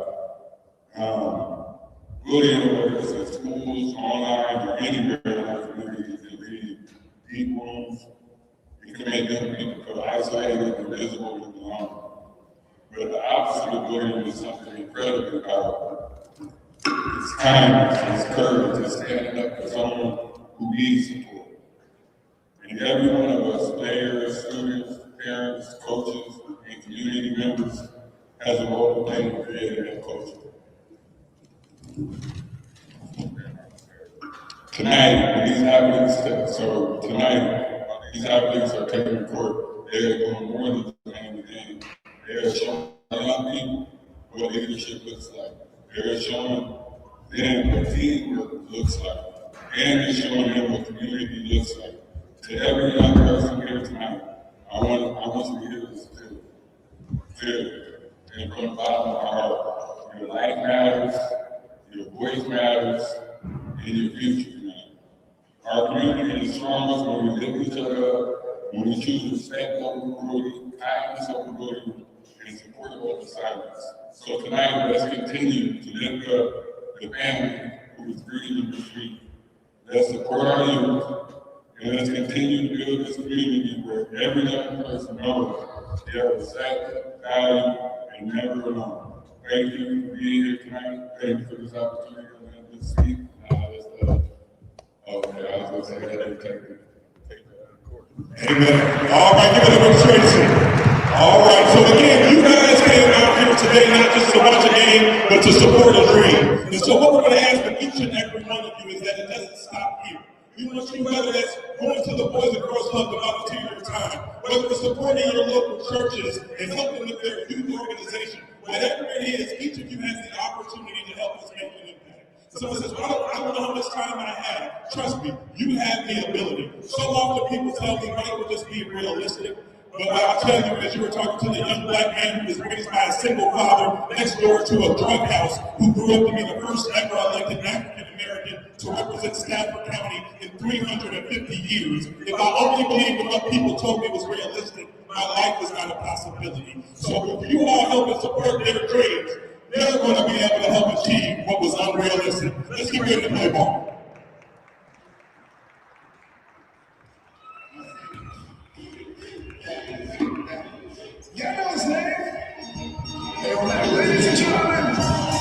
Halftime, Justin Richards and Rusty Bird here on the call as we get our video feed switched over.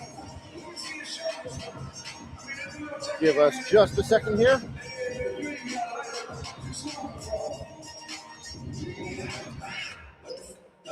There we go. All right.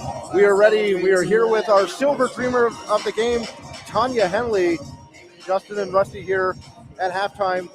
Tanya, Marine Corps veteran, retired federal executive manager, dedicated your life to service. So just tell us a little bit about your life story. Oh, wow, my life story. It started in Los Angeles, California. I was a young adult, didn't know what I wanted to do, but I knew what I didn't. I knew what I didn't want to do. Sorry about that. And what that meant was I went to a recruiter's office one day and I enlisted in the Marine Corps at 20 years old. I didn't know where it was going to take me. I had no idea, but I know I didn't want to be where I was at. So 21 and a half years later, the Lord blessed me to be a civil servant working for the Marine Corps on Quantico for a little bit. I worked at the White House. It was my last place where I retired from. And ever since then, or in combination of that time, I was serving my community as either an Order of the Eastern Star member, Prince Hall affiliation. I was a Mofford Point Marine Association member. Currently, I'm on my HOA board of directors now because I am officially retired. So I wake up in the morning. I thank God for allowing me to see another day and figure out which way I'm going to serve the community. So you mentioned you're from Los Angeles. How long have you been in the Prince William County area? Oh, wow. So I PCS'd here in 2004. I left Parris Island, South Carolina. I was a drill instructor there. Came to Quantico. I was still active duty, and I retired from Quantico in 2008. First of all, Miss Henley, my name is Rusty Bird.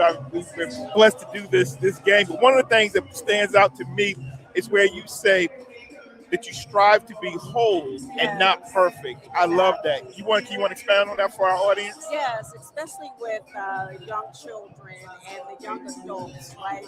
Oftentimes with social media, what they see, it looks like perfection, right? Right. So I want to get across to individuals that you don't have to be perfect. We weren't made to be perfect.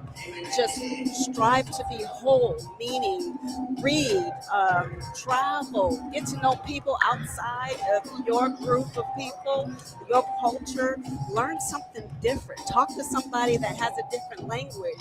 I've had the opportunity to travel the world. I've been to Asia, Europe, South America, and what I've learned is that we are all the same, Yep. just with different aspects of to what we do and how we live in life. So, yeah, try to put in your basket just to be a whole person, not a perfect person. Because we're not, we'll fail at that. Try to be perfect. And I also see from your bio that you have great faith in the Lord and Jesus Christ. And Justin and I are both proud Christians. We're not going to ever shy away from that. Um, and we just, I'm glad to hear you say that, and you can tell by like you look at your resume and your background, you're like, oh wow, she that's a baller, and that's what I'm. Yeah, that's you. But I know you know where your help and your strength comes from, and so I'm glad that that's a part of your bio. And you just bless this community. Clearly, I'm a federal employee, but you blessed our federal government, our country, but also thank you for your service as a Marine. Oh wow! Thank you for your support too. But yeah, none of this would be possible without God.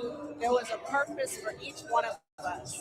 Each one of Absolutely. our lives means something. It's like we're the branches on that tree, right?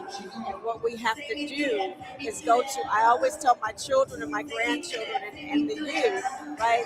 Whenever you're going through those hard times in life, you have to know who your manufacturer is, right? Yeah. We don't take a Toyota when it broke down to a Mercedes-Benz dealer. We Right. take it to the manufacturer. My manufacturer is God, right? So when I am going through tough times, I have to go back to the manufacturer to level set. Do I need more oil? Do I need to rest? What do I need to do? Yeah, I can't do it without him.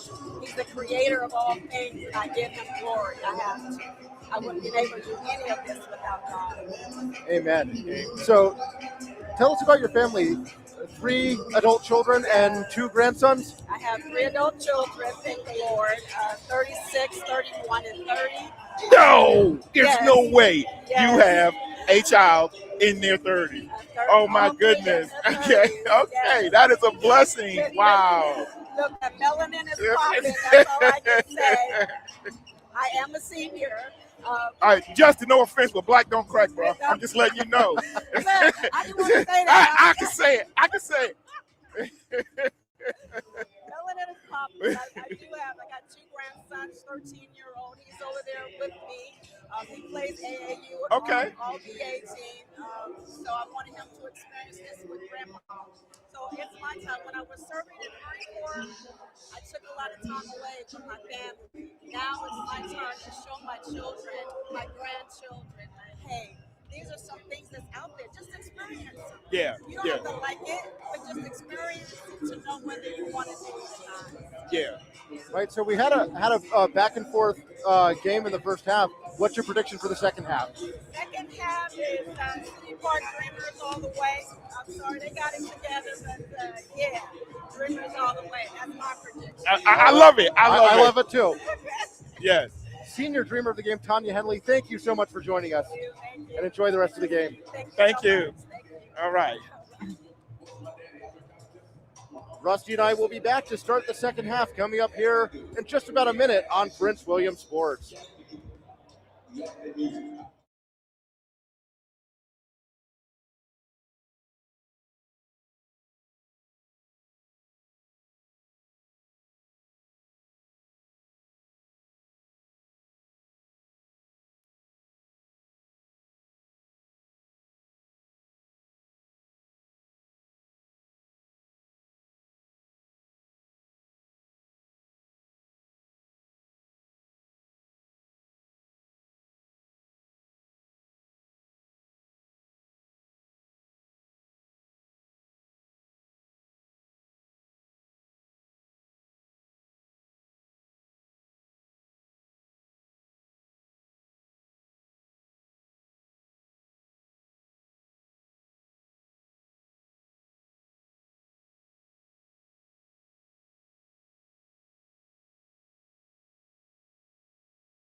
We begin quarter number 3, a 58-54 lead for the Dreamers after one half of play. Warner will kick it out. 3 ball, no good from J.R. Jenkins. Warner up with the rebound. Again, fires it out to Jenkins. Washington for a triple. No good. Butts has the ball knocked out of bounds and a foul called.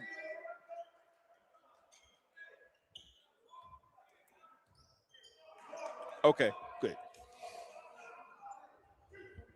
So Leroy Butts to the line to shoot 2.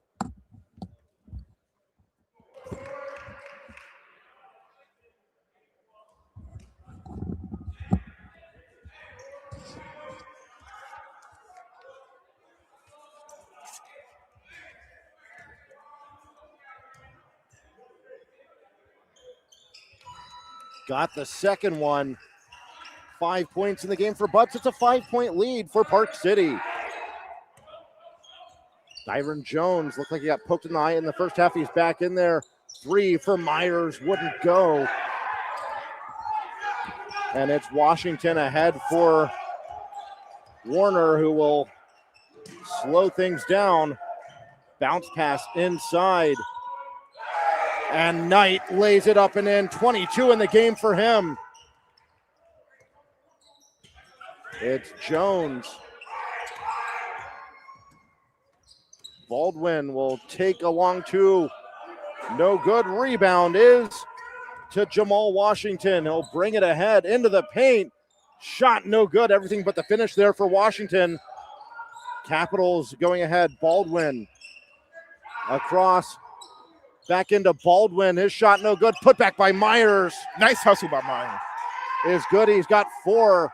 It's 61-56.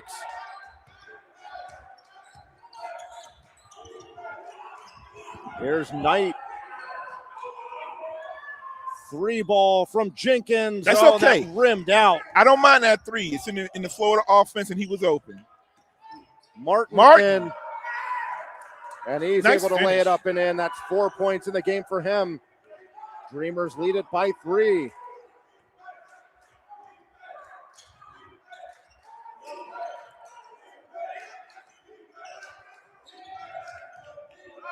Washington out to Warner. Now look, Mitchell is just floating. Butts with a Yeah, there you jumper. go. The big man hits it. Yeah. Big Butts with the left hand. All right. I wonder if 7 in the game for Leroy Butts. I wonder if Mitchell's gonna. Oh, you got to watch that, Butts. Underneath Myers' Oh! basket and a foul. And Mitchell gets an assist.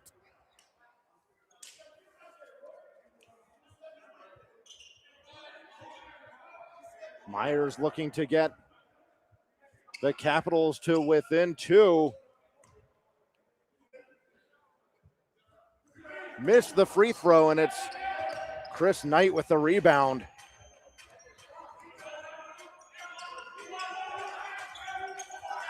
Jenkins Work that ball away inside. from Jones. 3 ball from Warner. Yes, Yes. sir!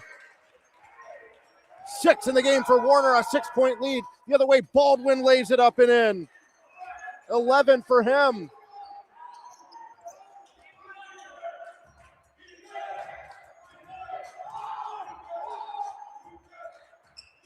Butts gets it to Jenkins, back over to Warner.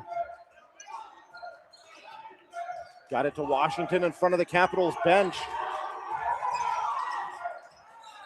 Butts jumper from the elbow, short. Rebound controlled by the Capitals. It's Jones. Myers on his way up gets fouled by Butts. I like how Butts went over there to help him up. Yeah, it's all he knows, just in the spirit of the game. Good job, guys.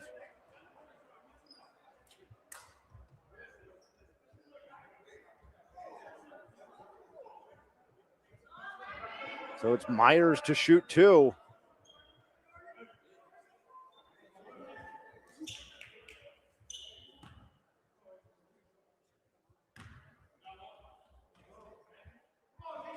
First one good.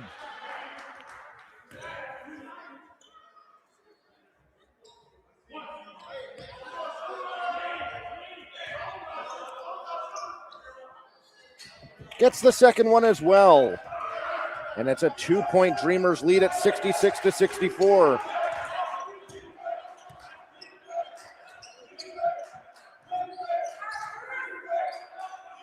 Jenkins, a bounce pass for Butts. Back to Jenkins. Warner started the drive. Jumper from the elbow from Knight off the back iron. Skying for the rebound was Justice Baldwin. Jones pushed off. He got away with one. Jones goes underneath.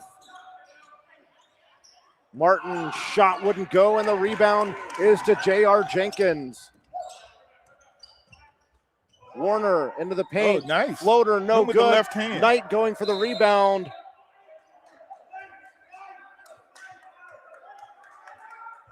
And the ball will belong to the Capitals.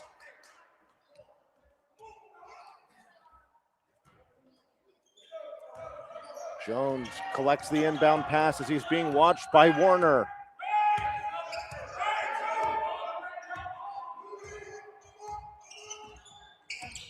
Jones. Nice. That's just nice too drive. easy for Jones. Yeah. That ties the game at 66.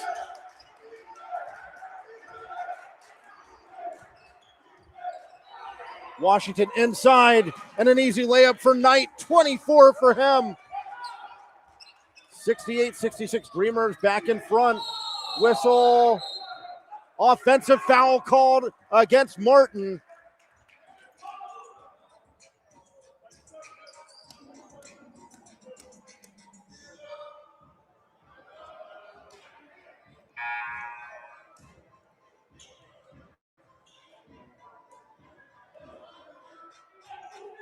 Hardy Paul back in the game for the Capitals. Knight floater wouldn't go. Myers to Mitchell. Mitchell into the paint. Shot no good, but a foul called. Yeah, Mitchell going to the basket. Now I noticed Mitchell backed off Knight. So they've got to remember Mitchell does not want to foul anyone. So on the defensive end, I would attack him. You don't have to, settle for a jumper. Just keep going in. Make him play some defense.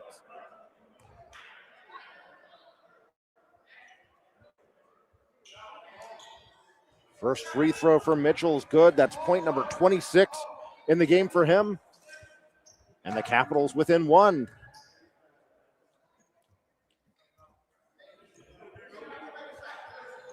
Can't get the second one to go, and it's controlled by J.R. Jenkins. Warner over to Jenkins, bounce pass. And Washington's fouled on the three. Mitchell cannot believe it. Wow.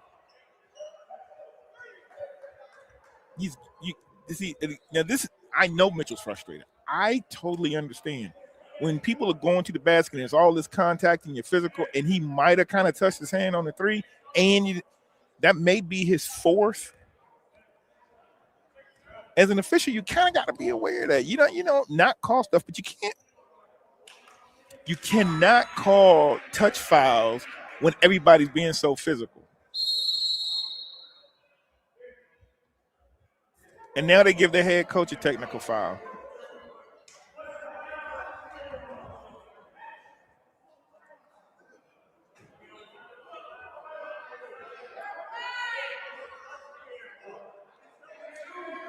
Right now, there's frustration on the part of the Capitals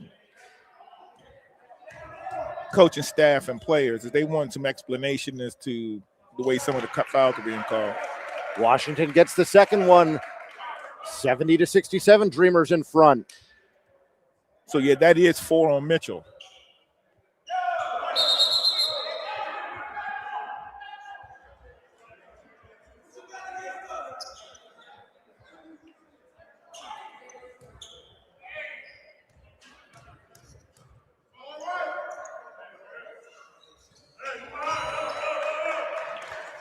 So Washington hits the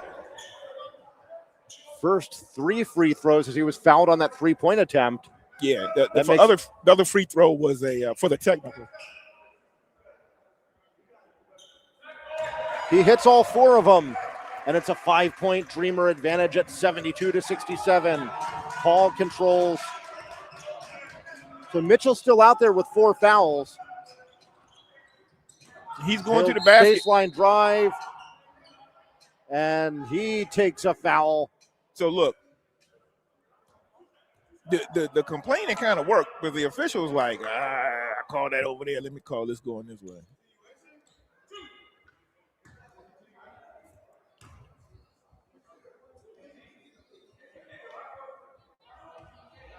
I knew that was going to be a little strong. I could just tell on the release. First one, no good.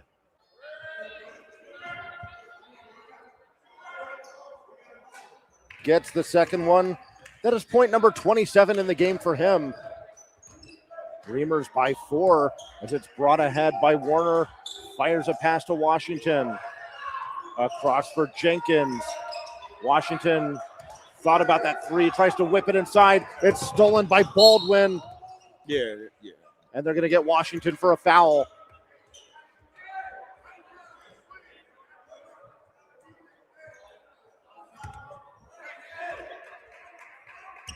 Mitchell, a bounce pass for Jones. Tried to go inside to Baldwin, off of his hand, and going the other way is Jamal Washington. Gets it to Leroy Big Butts.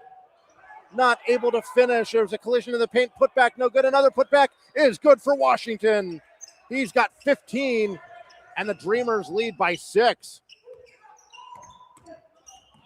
Baldwin loses it to Washington. He's going the other way with Knight. Oh. Whistle, offensive foul. Oh, that was off the ball. He called I that believe one they got on Jenkins away from the ball. Absolutely unnecessary, too, because the Dreamers had a fast break, and it was going to be finished because we know Mitchell did not want to foul.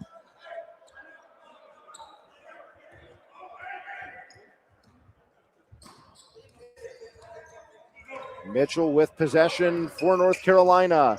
Driving his way in. Finger roll. Count it. Mitchell with 29 for Mitchell.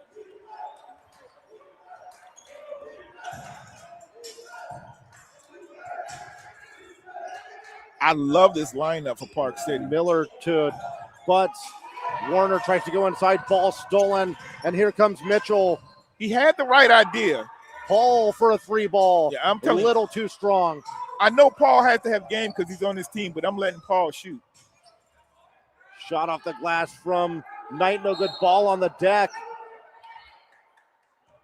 I believe they called a foul against Knight.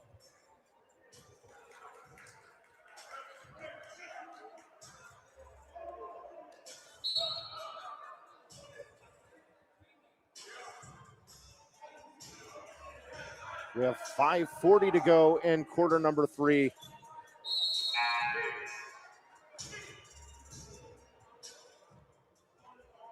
Timeout on the floor. So, Rusty, what are you seeing here in this third quarter? I see where they're trying to get back into the flow that they had at the end of the second quarter, where they're trying to move the ball up and down, get the game into a flow. But with some of these calls, the officials are stopping that momentum, and I can tell the players are a little frustrated. I love the lineup that the Dreamers have out there, but I want to see them run some offense. The players they have out there, I think, are going to be very capable of maintaining this lead. And with the Capitals, they have a great core of players, but can this same core continue out? Are they going to have enough wind at the end of the game? Again, we still have 17 minutes to go in this game. And so how is this Capitals team going to be able to keep their energy going, try to maintain, not get stupid fouls as you get more tired? But I like that the teams are finding again, this is the Capitals. This is only their second game. And one of the things I noticed is they have a roster of 16 players, but they only brought 11 here today. So their bench is a little shorter, and some of the players who saw some time in the first half, looks like they're kind of sticking with the core group right here. So let's see if they can continue to play with the same energy as the game progresses. So after the timeout concludes, it is Mitchell to shoot 2.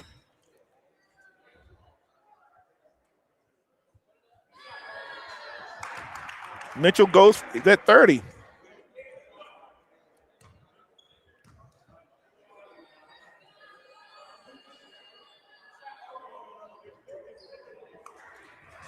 Got the members roll on the second one. Dreamers in front by 2. It's Warner. Miller takes the 3, drives it in. There you go. Whistle. Did he call Mitchell on the reach? Again, I'm picking on whatever side Michael Mitchell's on. With 4 fouls, he's going to be tentative. He shouldn't. I don't know what the call was. It must have been an off-the-ball call. But right now, find where they have some of those players that are not going to be aggressive on defense. Leroy Butts for 3. Wouldn't go. And the rebound to DJ Myers. Myers hands it off to Jones. Mitchell around Paul for a 3-ball. Got it. Paul said, take that, Rusty. I got game. Because I'm telling you, I was going to let Paul shoot all day. The Capitals regain the lead at 75-74. Come on, be aware of the situation. Nice. Wells, whistle, offensive foul against Park City. I don't like the call, but it does match up with some of the calls they've called the other way.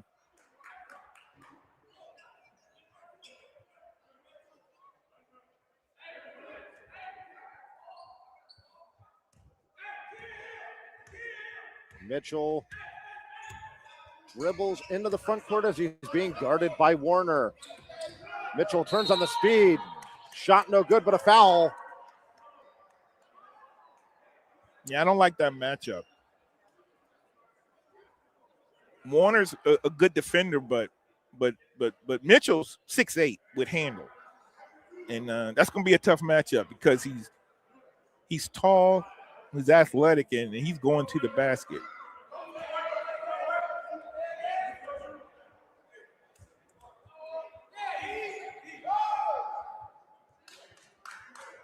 .31 in the game for Mitchell as he'll look to add 2 to his ledger with these free throws.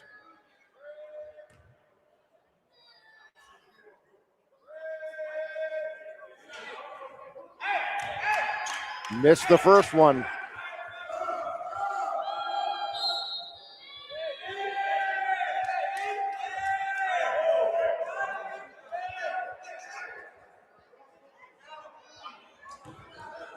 Fields is in for Warner. Fields is a little bit taller. He's 6'2". I don't know if he's going to take on the assignment of guarding Michael Mitchell, but we'll see. Capitals Whistle, ball was kicked. Go with the press. We saw them go on a run when they upped their defense in the second quarter. And so without Park City's primary ball handler, Antonio Warner, out now, they're going to up that press. They're going to see who can they get the ball over half court without their point guard. Fields inbounds it to Miller. Pushed ahead to Leroy Butts. Nice Euro. One with the right hand. I love it when the lefty goes righty. Butts with a finger roll and a foul. That ties it at 76. I just had this conversation with a coworker the other day, and that's right. I'm talking about you, Michael Kershaw, if you're listening. Whenever we as left-handers get the ball, they always like lefty, and they try to force us right. They tried to force my man Big Butt to the right, and he's with the right. Good job. Because you never hear anybody say, oh, he's right-handed. They always say it when we left-handed. Always say it. Free throw a little too strong. Myers gets the rebound and gets it to Miller. I wonder where he's again going. Drives it in. Ball knocked out of his hands, out of bounds, and will stay with the Capitals. Baldwin said, I was wide open, and Mitchell was going to keep going. Let's see what they do. Who's guarding Mitchell now? Baldwin gets the inbound. Step back now, gets it over to Paul. He'll take the 3. Paul, come on, Paul. No good. Baldwin to Myers. Whistle. Did he call a foul on? I was looking at the referee right here to our right. So I don't know. Did he call a foul on Butts because he ran into him after the play? I don't know what that call was. Inbound pass, Baldwin, corner three, way too strong. Manny bringing the ball up. Had it knocked out of his hands. Jones going the other way. Floater wouldn't go. Put back no good, and Butts on Let's the go. rebound. Bring it up. Let's go. Here's Solomon. A bounce pass, Miller for two. Nice. And he got it. 78-76.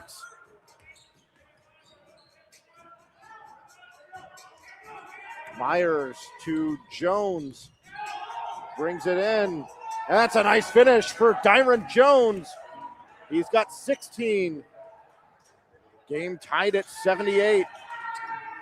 Miller. Wells underneath. Shot from Fields, no good, and the Capitals control it. It's Myers. Ahead. Shot rolls around and drops. That was a 2-ball from Hardy Paul, 80-78. Hardy Paul said, Rusty, I can play.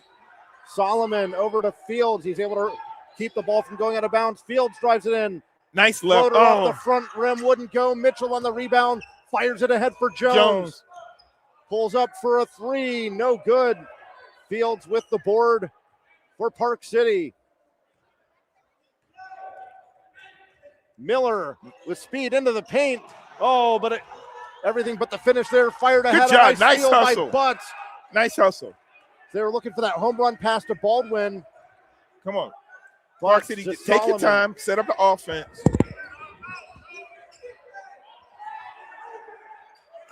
You got two places you can go. Whoever. Fields for a triple. Left it short. That's all you, Butts. That's all you. Has it knocked out of his hands. Out of bounds. Possession will belong to Park City.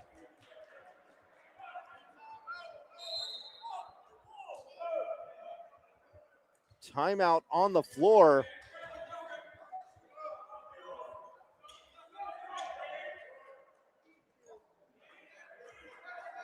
Ronald Leach checks into the game to give Leroy Butts a breather.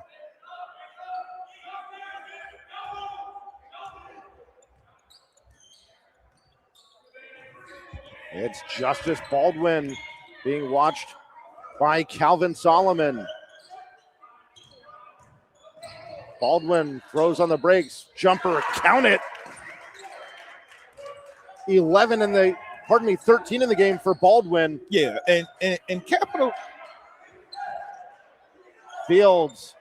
Triple. Okay, yes, nice. Sir. The Capitals are simply playing ice. So they're spreading out because Park City's playing man-to-man. They're just letting their guys take it one-on-one. There's one pick set, and they're going to the basket. Martin out for Baldwin. Mitchell fakes the three.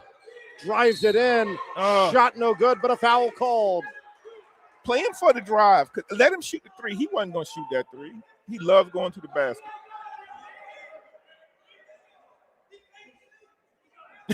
I just heard somebody say he can't shoot. Oh, man.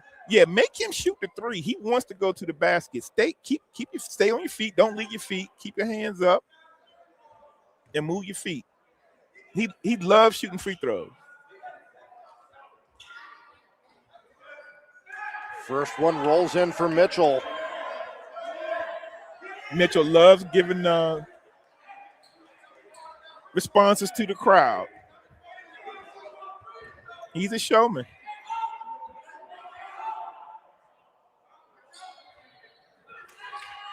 Gets the second one as well.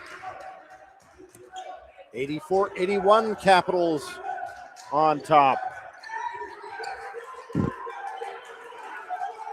Here's Fields, hit the three on the last possession for Park City.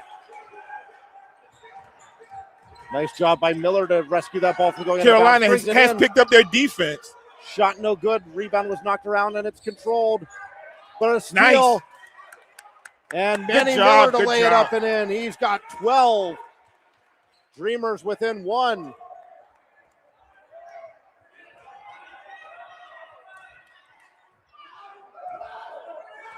Let's see if Mitchell. Calvin Solomon can play him. Where's he going? He's going to the Spins basket. inside.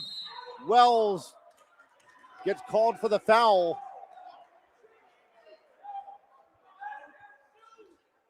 And again, the crowd and coaches say he can't shoot. Look, I'm not opposed to putting 2 men on him and see what make him pass that ball out. Make him pass the ball, make him have an assist or shoot the jumper, but you know where he's going. He's living on the free throw line in the second half.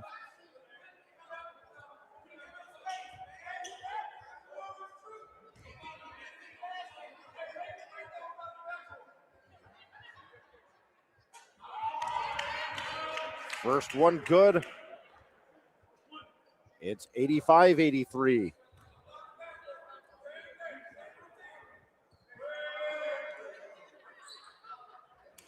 He has a really soft shot, free throw shot. His ball will always get a second chance because it kind of just can roll in. We're under a minute to go in quarter number 3. Leach out to Fields. Fields whips it over Solomon for a triple. No good. Capitals control the rebound. Martin fires it ahead. I wonder Off the hands who's of back. Solomon. Mitchell, basket and one. Drew the hard foul from Solomon.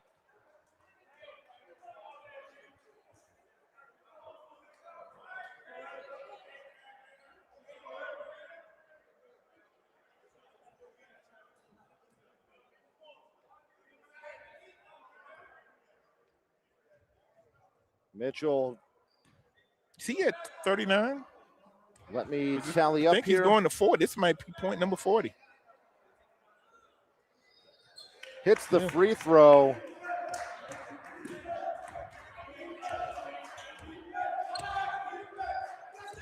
I've got him at 39. Okay. Fields fakes the three, brings it in, now kicks it out. Manny Miller. Miller for a triple. It was short. Nice job rebound. for Fields to get the rebound. Nice job. And a shot is good for Fields. He's got 5 all here in the third quarter. Dreamers within 4. Let's see if Julius Wells can play that defense. It's 13 seconds left in this quarter. Mitchell. Double team him. And give him that shot all He'll day. take the Give it three. to him all No day. good. Good Leach job. on You got the time. rebound. Shoot. At the buzzer, the 3 from Solomon, too strong. Okay. All And right. that is how the third quarter ends. We'll take that. It's a 4-point game going into the fourth quarter. But I'll tell you, it looked like the Dreamers were resting some of their starters, and they realized it's still 12 minutes to go in this game. So 4-point game, not too bad when you consider that they were getting some rest for key players. But yeah, at this rate, Mitchell is averaging 13 points per quarter with 39 points. He has a chance to go for 50 tonight. I don't care if he gets 70 as long as they take the L. But, they're going to have to figure out. And the coaches are saying that he can't. I'm not saying he can't shoot. Somebody is saying he can't shoot. I'm saying that doesn't look to be his game from out far. So give him those 3-pointers all day. Give him those things right inside the 3-point line, but don't let him get to the basket. Move your feet, stay in front of him. And you know what? Sometimes it's okay. It's going to be okay to double team him. Make him pass the ball.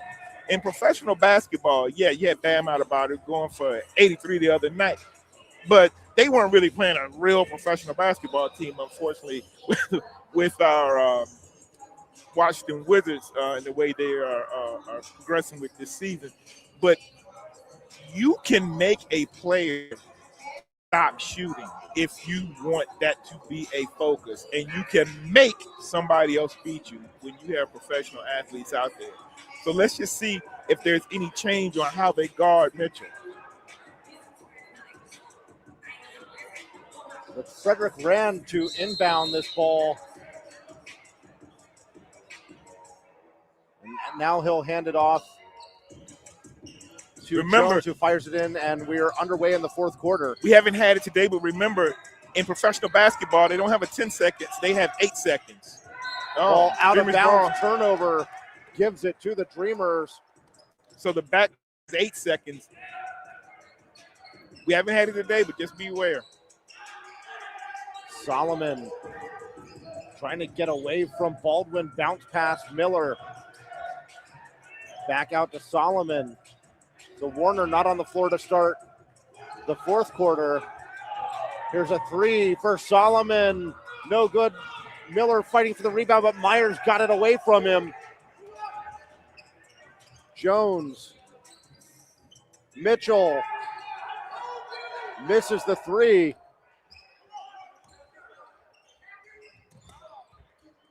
Nice play by Wells to keep the play going. Gets it over to Fields, and he walked.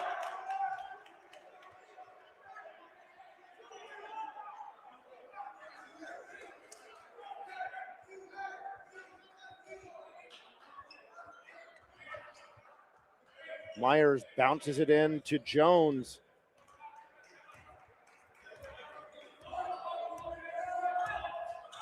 Jones being watched by Solomon. Mitchell to Baldwin. Baldwin steps back at the free throw line and drains the jumper. 15 for Baldwin, and it's a 6-point Capitals lead. Fields brings it in. Put back no good. And it's Dyron Jones going the other way for Carolina. Jumper, top of the key, no good. Myers, rebound, no good. Trying to get it away from Leach. Ball out of bounds, will belong to Park City. I like Myers' hustle. Myers is 6'6", and his hairstyle. I don't know if he look at his face. Does he remind you of anybody, Justin? Can't get a look at him right now. Does your NFL sack leader, Myles Garrett, come to mind a little bit? Okay. You know? Now, I've always said that the power forward in basketball might get to play some D1, but he could take that same skill and go play football and be in the league. Oh, Mitchell loses the ball out of bounds. Yeah. Just not focused on everything he's done so well today. That's one he'll want to forget. Miller pulls up for the jumper, no good. Mitchell ahead. Jones can't get it to go. Rebound, Mitchell has it rejected, but another putback is good from Myers. Yeah, Myers, he looks like Myles Garrett, and he was strong on that rebound and putback. Fields gets it over to Solomon. Bounce pass. Wells, contested 3, wouldn't go. And here come the Capitals. It is Baldwin. Baldwin inside. Nice defense. Gets knocked away from Martin. Martin gets it back. And a timeout taken by North Carolina. Again, I'm not too worried. It's an 8-point game, but a lot of the Dreamers scorers are getting some rest right now. But I want to see the intensity on defense. I want to see some strategic plays on offense and a plan for attacking some of the weaknesses. I tell you what, the main thing you really, really, really, really have to worry about are Dyron Jones and, of course, Michael Mitchell. Those guys are lighting it up.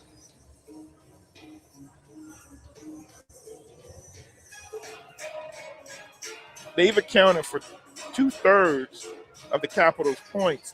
And, so like at this point, everybody knows. At this point in the game, you've gone 3 quarters and 3 minutes. Right now, the coaches, the players, the officials, everybody knows how this game is going. The coaches shouldn't be surprised how the officials calling the game. The players know how the officials are calling, how the coaches are calling, how the players are defending you. There's no surprises at this point. Just play ball and figure out what's going to work, what's not going. You right now you got to know. You know what players are hot tonight. You know what players are not tonight. Here we go, 9:19 to go in the fourth. It will be Mitchell to inbound it to Jones. Warner back in the game for Park City. Yeah. Myers, 3-ball. Wow. Got it. And I would say let him do that all day. 11-point Capitals lead. It is Knight. Jenkins, a bounce pass. Oh, it's a nice one-hand finish. That's my man, lefty. Big butts with the lefty. I love it. 96-87. I don't think that this Capitals team can contend. Wow. Again, What else can you say about Mitchell? you can't. I mean, he's well over 40 now. Jumper from Warner, foul called.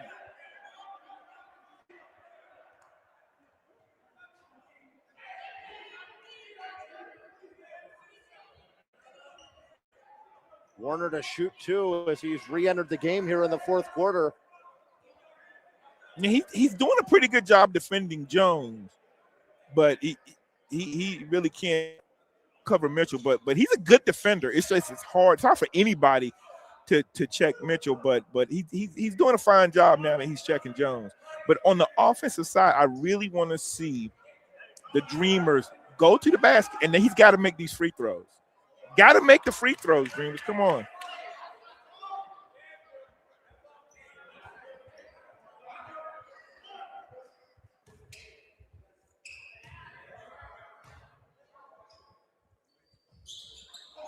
He gets the second one. 7 points in the game for Warner, and the Dreamers are behind by 10. Jenkins draws the assignment to check Mitchell. Mitchell, pull-up jumper, he left it short. We love that. Do that. Let him do that. 3-ball from Jenkins. Oh, rim down. Nice rebound. Nice rebound and a putback by Jamal Washington. 98-90. Dreamers behind by 8. Here's Baldwin. Myers provided the screen, then he gets the ball, he falls down, and a foul called.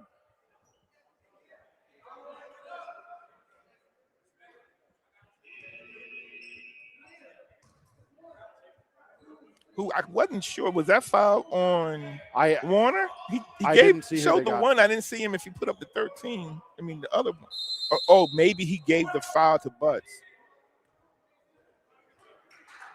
Timeout on the floor.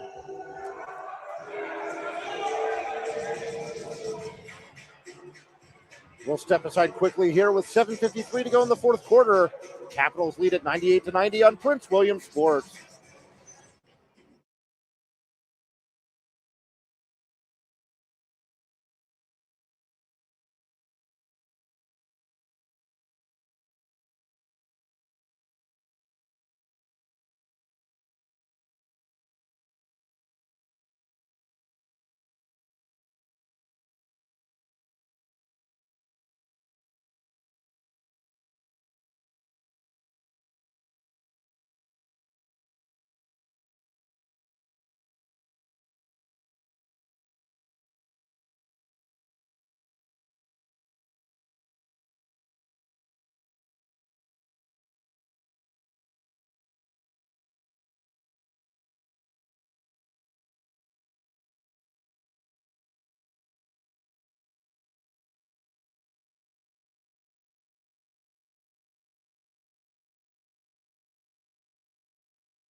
$7:53 to go, fourth quarter. Justin Richards, Rusty Bird on the call. Park City Dreamers basketball on Prince William Sports. The inbound pass is handled by Jones. Jones being watched intently by Warner, drives it in. Shot Warner, high glass, no good. Warner, Ball knocked out of bounds. great job by Warner. He gets into Jones. Jones doesn't like when he's checking him.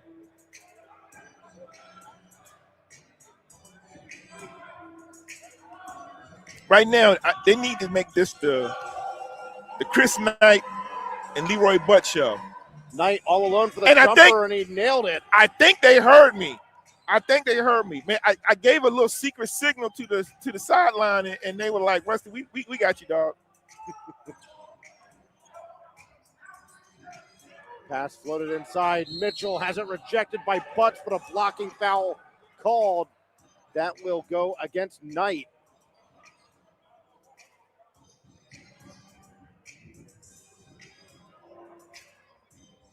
So part of the lineup you like out here, they got the two big men with Butts and Knight. Yeah, I do, and I I really like Warner checking Jones for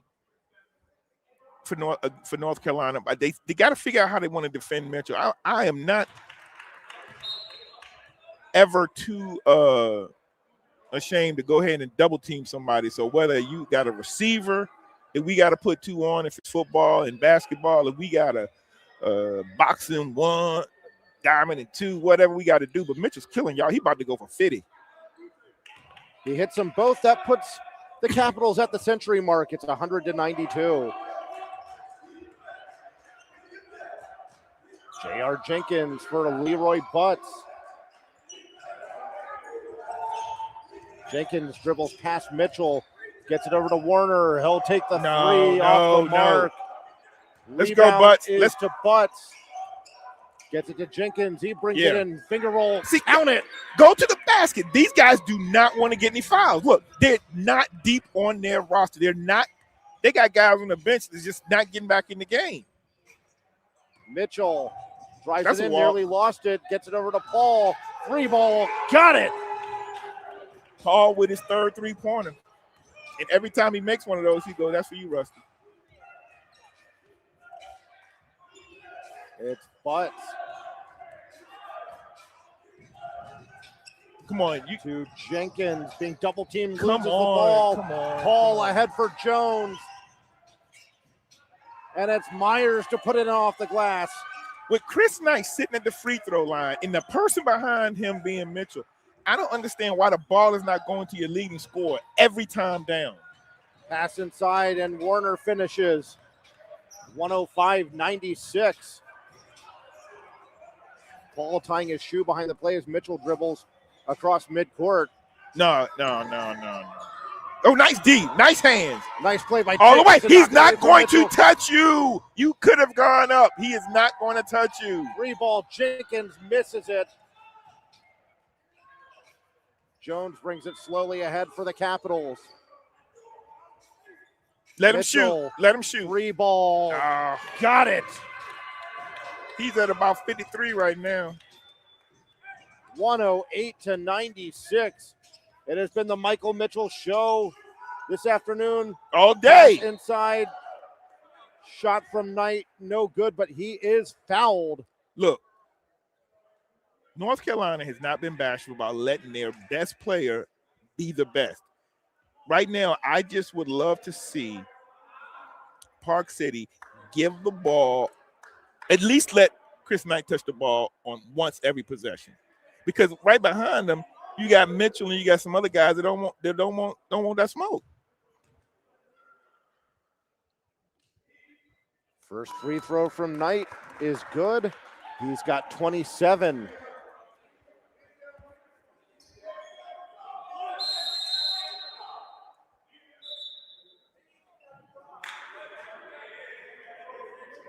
Timeout on the floor.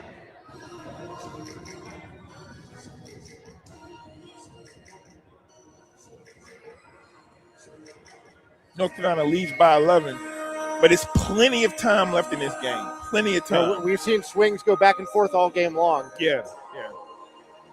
But if you are Coach Brian Carroll of the Dreamers, what are you telling your guys on the sideline right now? Well, I'm telling them, I'm making them aware of what players who isn't playing any defense for the Capitals. Then I'm also, I'm coming up with a way to stop Mitchell. Like, that's got to be a priority. And then the other thing is, I don't think you're going to see North Carolina press in this half. So I assume they're going to stay back. They're going to get back in that little zone that they're running and work the ball around. But I'd like to see them every time Chris Knight is at that foul line. I'd work the ball into him. He can turn around, hit the little jumper, or drive around. They're not going to play any defense on him. Now, what they're going to do is they're going to guard on the perimeter guys that are a little suspect with handling the ball. But I will give Hardy Paul a little credit because I didn't see him having the confidence in the first half. But he's come out here and he's drained 3 3-pointers. So you got to respect him. You got to respect him. We can cut it to 10 with this free throw. Nice. 10-point lead for North Carolina. We are under 5.5 to play in the fourth quarter. Make him shoot the three. Well, he did nail the last one. Well, I know. Good defense. He's nice not. Play by Jenkins. Give it up. Away. Drives it in. Nice. And finishes. The lead is cut to 8.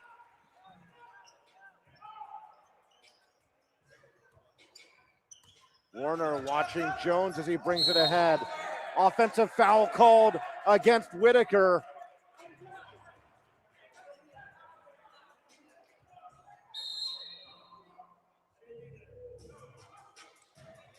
Whitaker didn't look pleased with the call. Yeah, because you're supposed to that you call that when the defender doesn't have enough time to turn around and see you set up. That was close. But I'll take it. Go to the basket. Well, Mitchell's not into the paint. Shot keep way to hustle. Keep fighting. Keep fighting. Good job. Shot no good, but Wells draws the foul. Draw the fouls, hit the free throw. Simple formula from here on out. These Capitals, they're trying to work in some substitutes. They got Josh Whitaker in the game now. He hadn't played a lot. So they're trying to give a couple of guys breaks for this last run.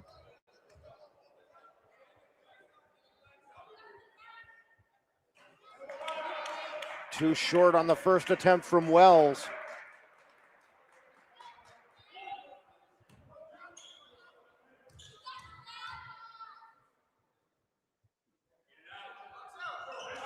Gets the second one.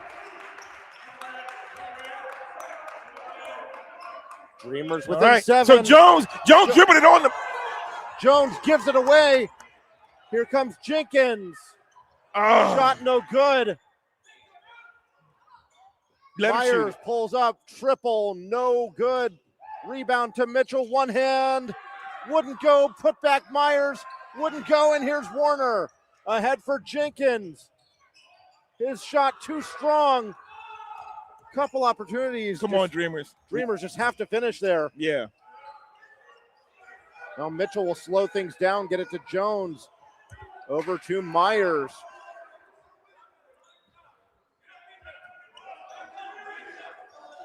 Mitchell will take the three. Got it. Mitchell's pushing 60. 111 to 101. Bounce pass inside. Wells shot blocked. Mitchell controls for the Capitals.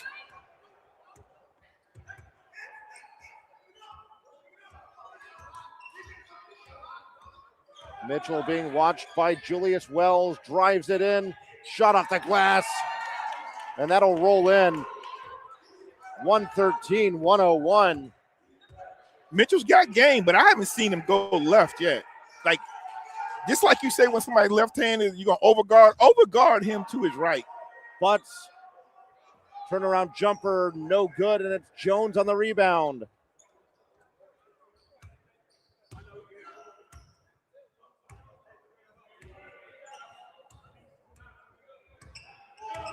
Myers to Jones. The good thing about the shot clock is they can't just run the whole clock out for the rest of the game. They got to do something. Nice defense. Ball stolen by Wells. That's brought ahead. Washington shot no good. Jones up with it. And it's Mitchell. Ball stolen by Jenkins. Butts underneath, and that'll be laid up and in by Warner. They cut it to 10 with 2.5 to go.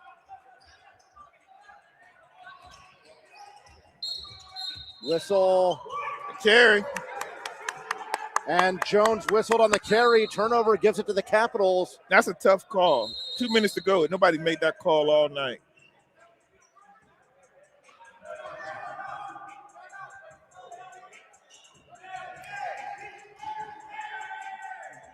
They're giving Mitchell a break. See if he can go. Like he's coming out for a little bit with the 10-point lead. They'll probably put him back in the last minute, preserve that foul. They got other defenders in the game now.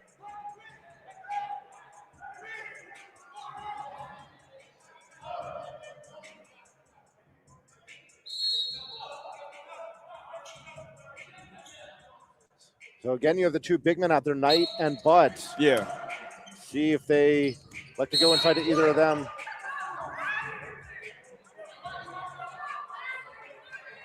We will have another inbound pass.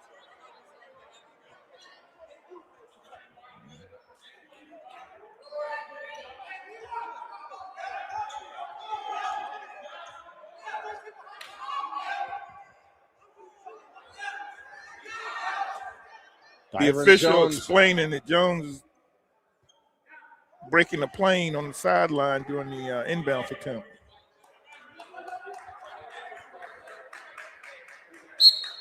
We'll do it again.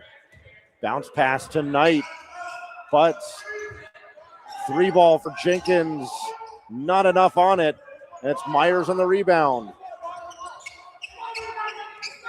Nice steal. Stolen, and here's Washington in alone with a 2-hand jam. They increased the pressure. Oh, that's a push-off. Nice pressure. Ball. Oh. Out of bounds. I thought that was off of I did Jones's too. foot, but the referee says otherwise. Yeah.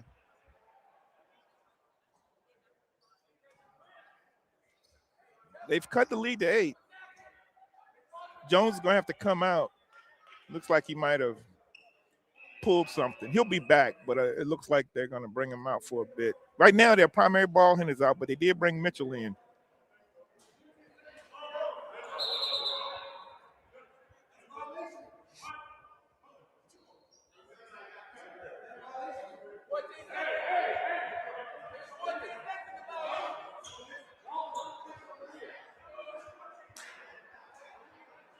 The officials trying to get everything set here for this inbound. So the shot clock just started running. They need to correct that. There was 14 seconds left on the clock. Yeah, but it looks like the ball is going to the Dreamers, so the shot clock will reset. I don't understand that call. There we go. It is set at 24, and it's inbounded to Leroy Butts. He'll give it back. Yeah, that's the play. That's shot, the play. No good, foul called. That's the play they need right there. Work the ball into my man, Chris Knight.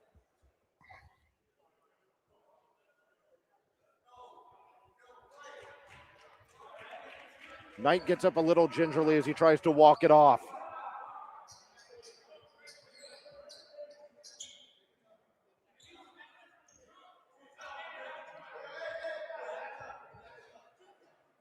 If Knight can make these free throws, they'll cut it to 6. All right. Not the first one. Knight is flirting with 30, right? He's got 29. And now he has 30. And like I said, flirting with 30. Come on, guard him to his right. Guard him to his right. Make him go left. Make him go left. Make him go left. Make him go left. Oh, my gosh. 3-ball. Got it. Bradley Williams reigns the triple. He's not going to do Washington anything. Good job. Puts Way to it in go. off the glass. 7-point game. Williams over to Mitchell. Step back for a three. No good. And it's Chris Knight on the rebound. Out of the double team ahead. Washington will take the triple. Left it short. Knight races over to get the rebound. Ball fought for. Jump ball possession. Ball. A minute 16 to go.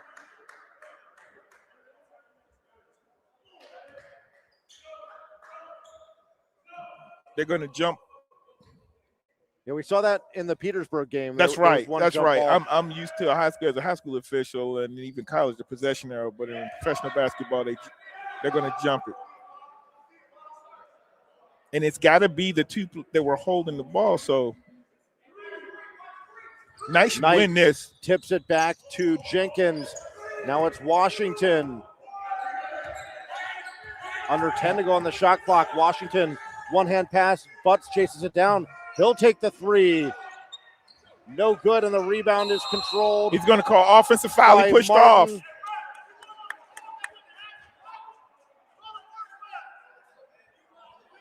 Offensive foul against Martin, and we have exactly 60 seconds to go. 7 seconds. 7-point difference. No, I'm sorry. Yeah, 7-point difference. Let's see if the Dreamers can hit these free throws. Oh no, okay, we don't have the fifth foul yet.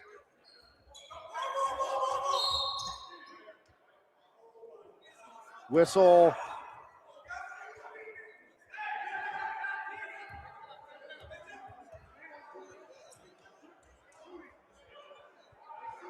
We'll inbound again. I'm gonna say with the fifth foul, that should be 2 shots. Yeah. Yeah. So looked like Jenkins got held right as they were throwing it in. Yeah. That I was wondering why they didn't automatically know to go to the free throw line.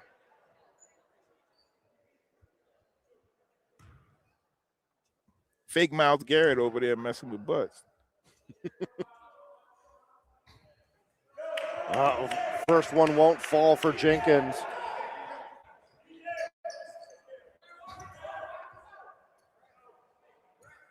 Come on, guys. You got to hit your free throws.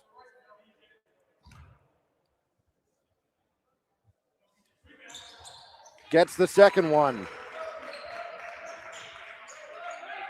6-point lead for the Capitals with under 1 minute to go. And the Capitals' 2 best scorers are out of the game right now.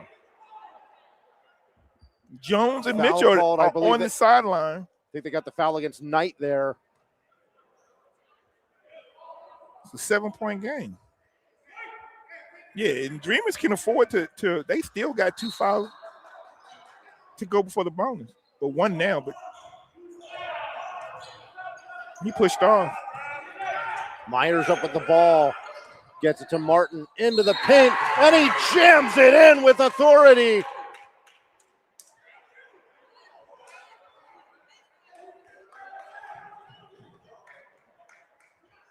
Dreamers arguing that he walked.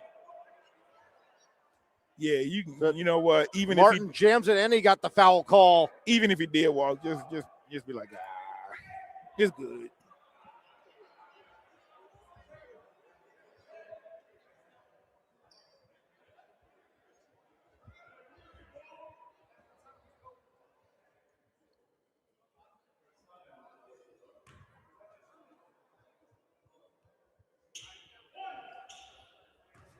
Martin shooting 1.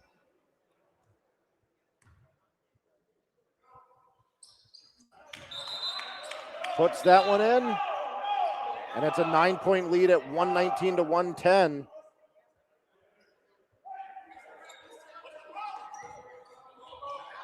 Inbound pass, J.R. Jenkins. Go to the basket. Takes the 3. Being watched closely by Williams. Butts. Shot good and a foul. With a chance to cut it to 6. 7 right now. 30 seconds to go.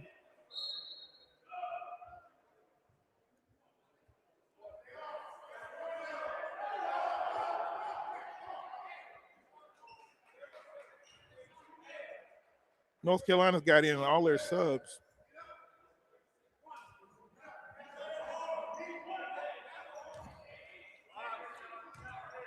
Anthony Dodu, number 15, 6'8", big guy, is in the game. He started, but he hadn't played much. Ball pushed ahead by Martin, loses it to Warner, got it back from Warner, and then Myers will lay it in. 121 to 112. Three ball from Knight, air ball. Dodu ahead for Williams. Williams will just push it back to Devin Oliver, and the Capitals content to let the clock run out as they win this one 121 to 112. It was a tough game. I'll tell you, I saw some things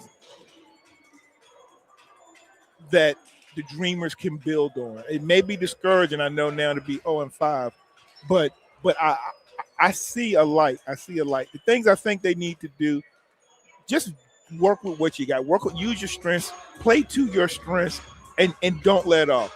You know, when I've coached football, if there's somebody, if they have a defender that's weak, I'm going to pick on them. If they have a defender that's weak in basketball, I'm going to pick on them. If a person has fouls, take advantage of the things that they don't want you to take advantage of. But it's okay. This is, we still have a good amount of the season left, and this team is still learning what they're doing. And this clearly is a very good North Carolina Capitals team. But you know, I see some talent with them with Mitchell going for close to 60. That was an incredible performance. Indeed. I mean, they just didn't have an answer for Mitchell today, unfortunately. No. And even at times when, you know, you were saying let him shoot, then he started nailing some threes. Yeah. So that wraps up our coverage for the day, as we just lost our video feed, but that's okay. It's 121 to 112. The Capitals win it. For Rusty Bird, I'm Justin Richards saying good afternoon from Dumfries. Good night.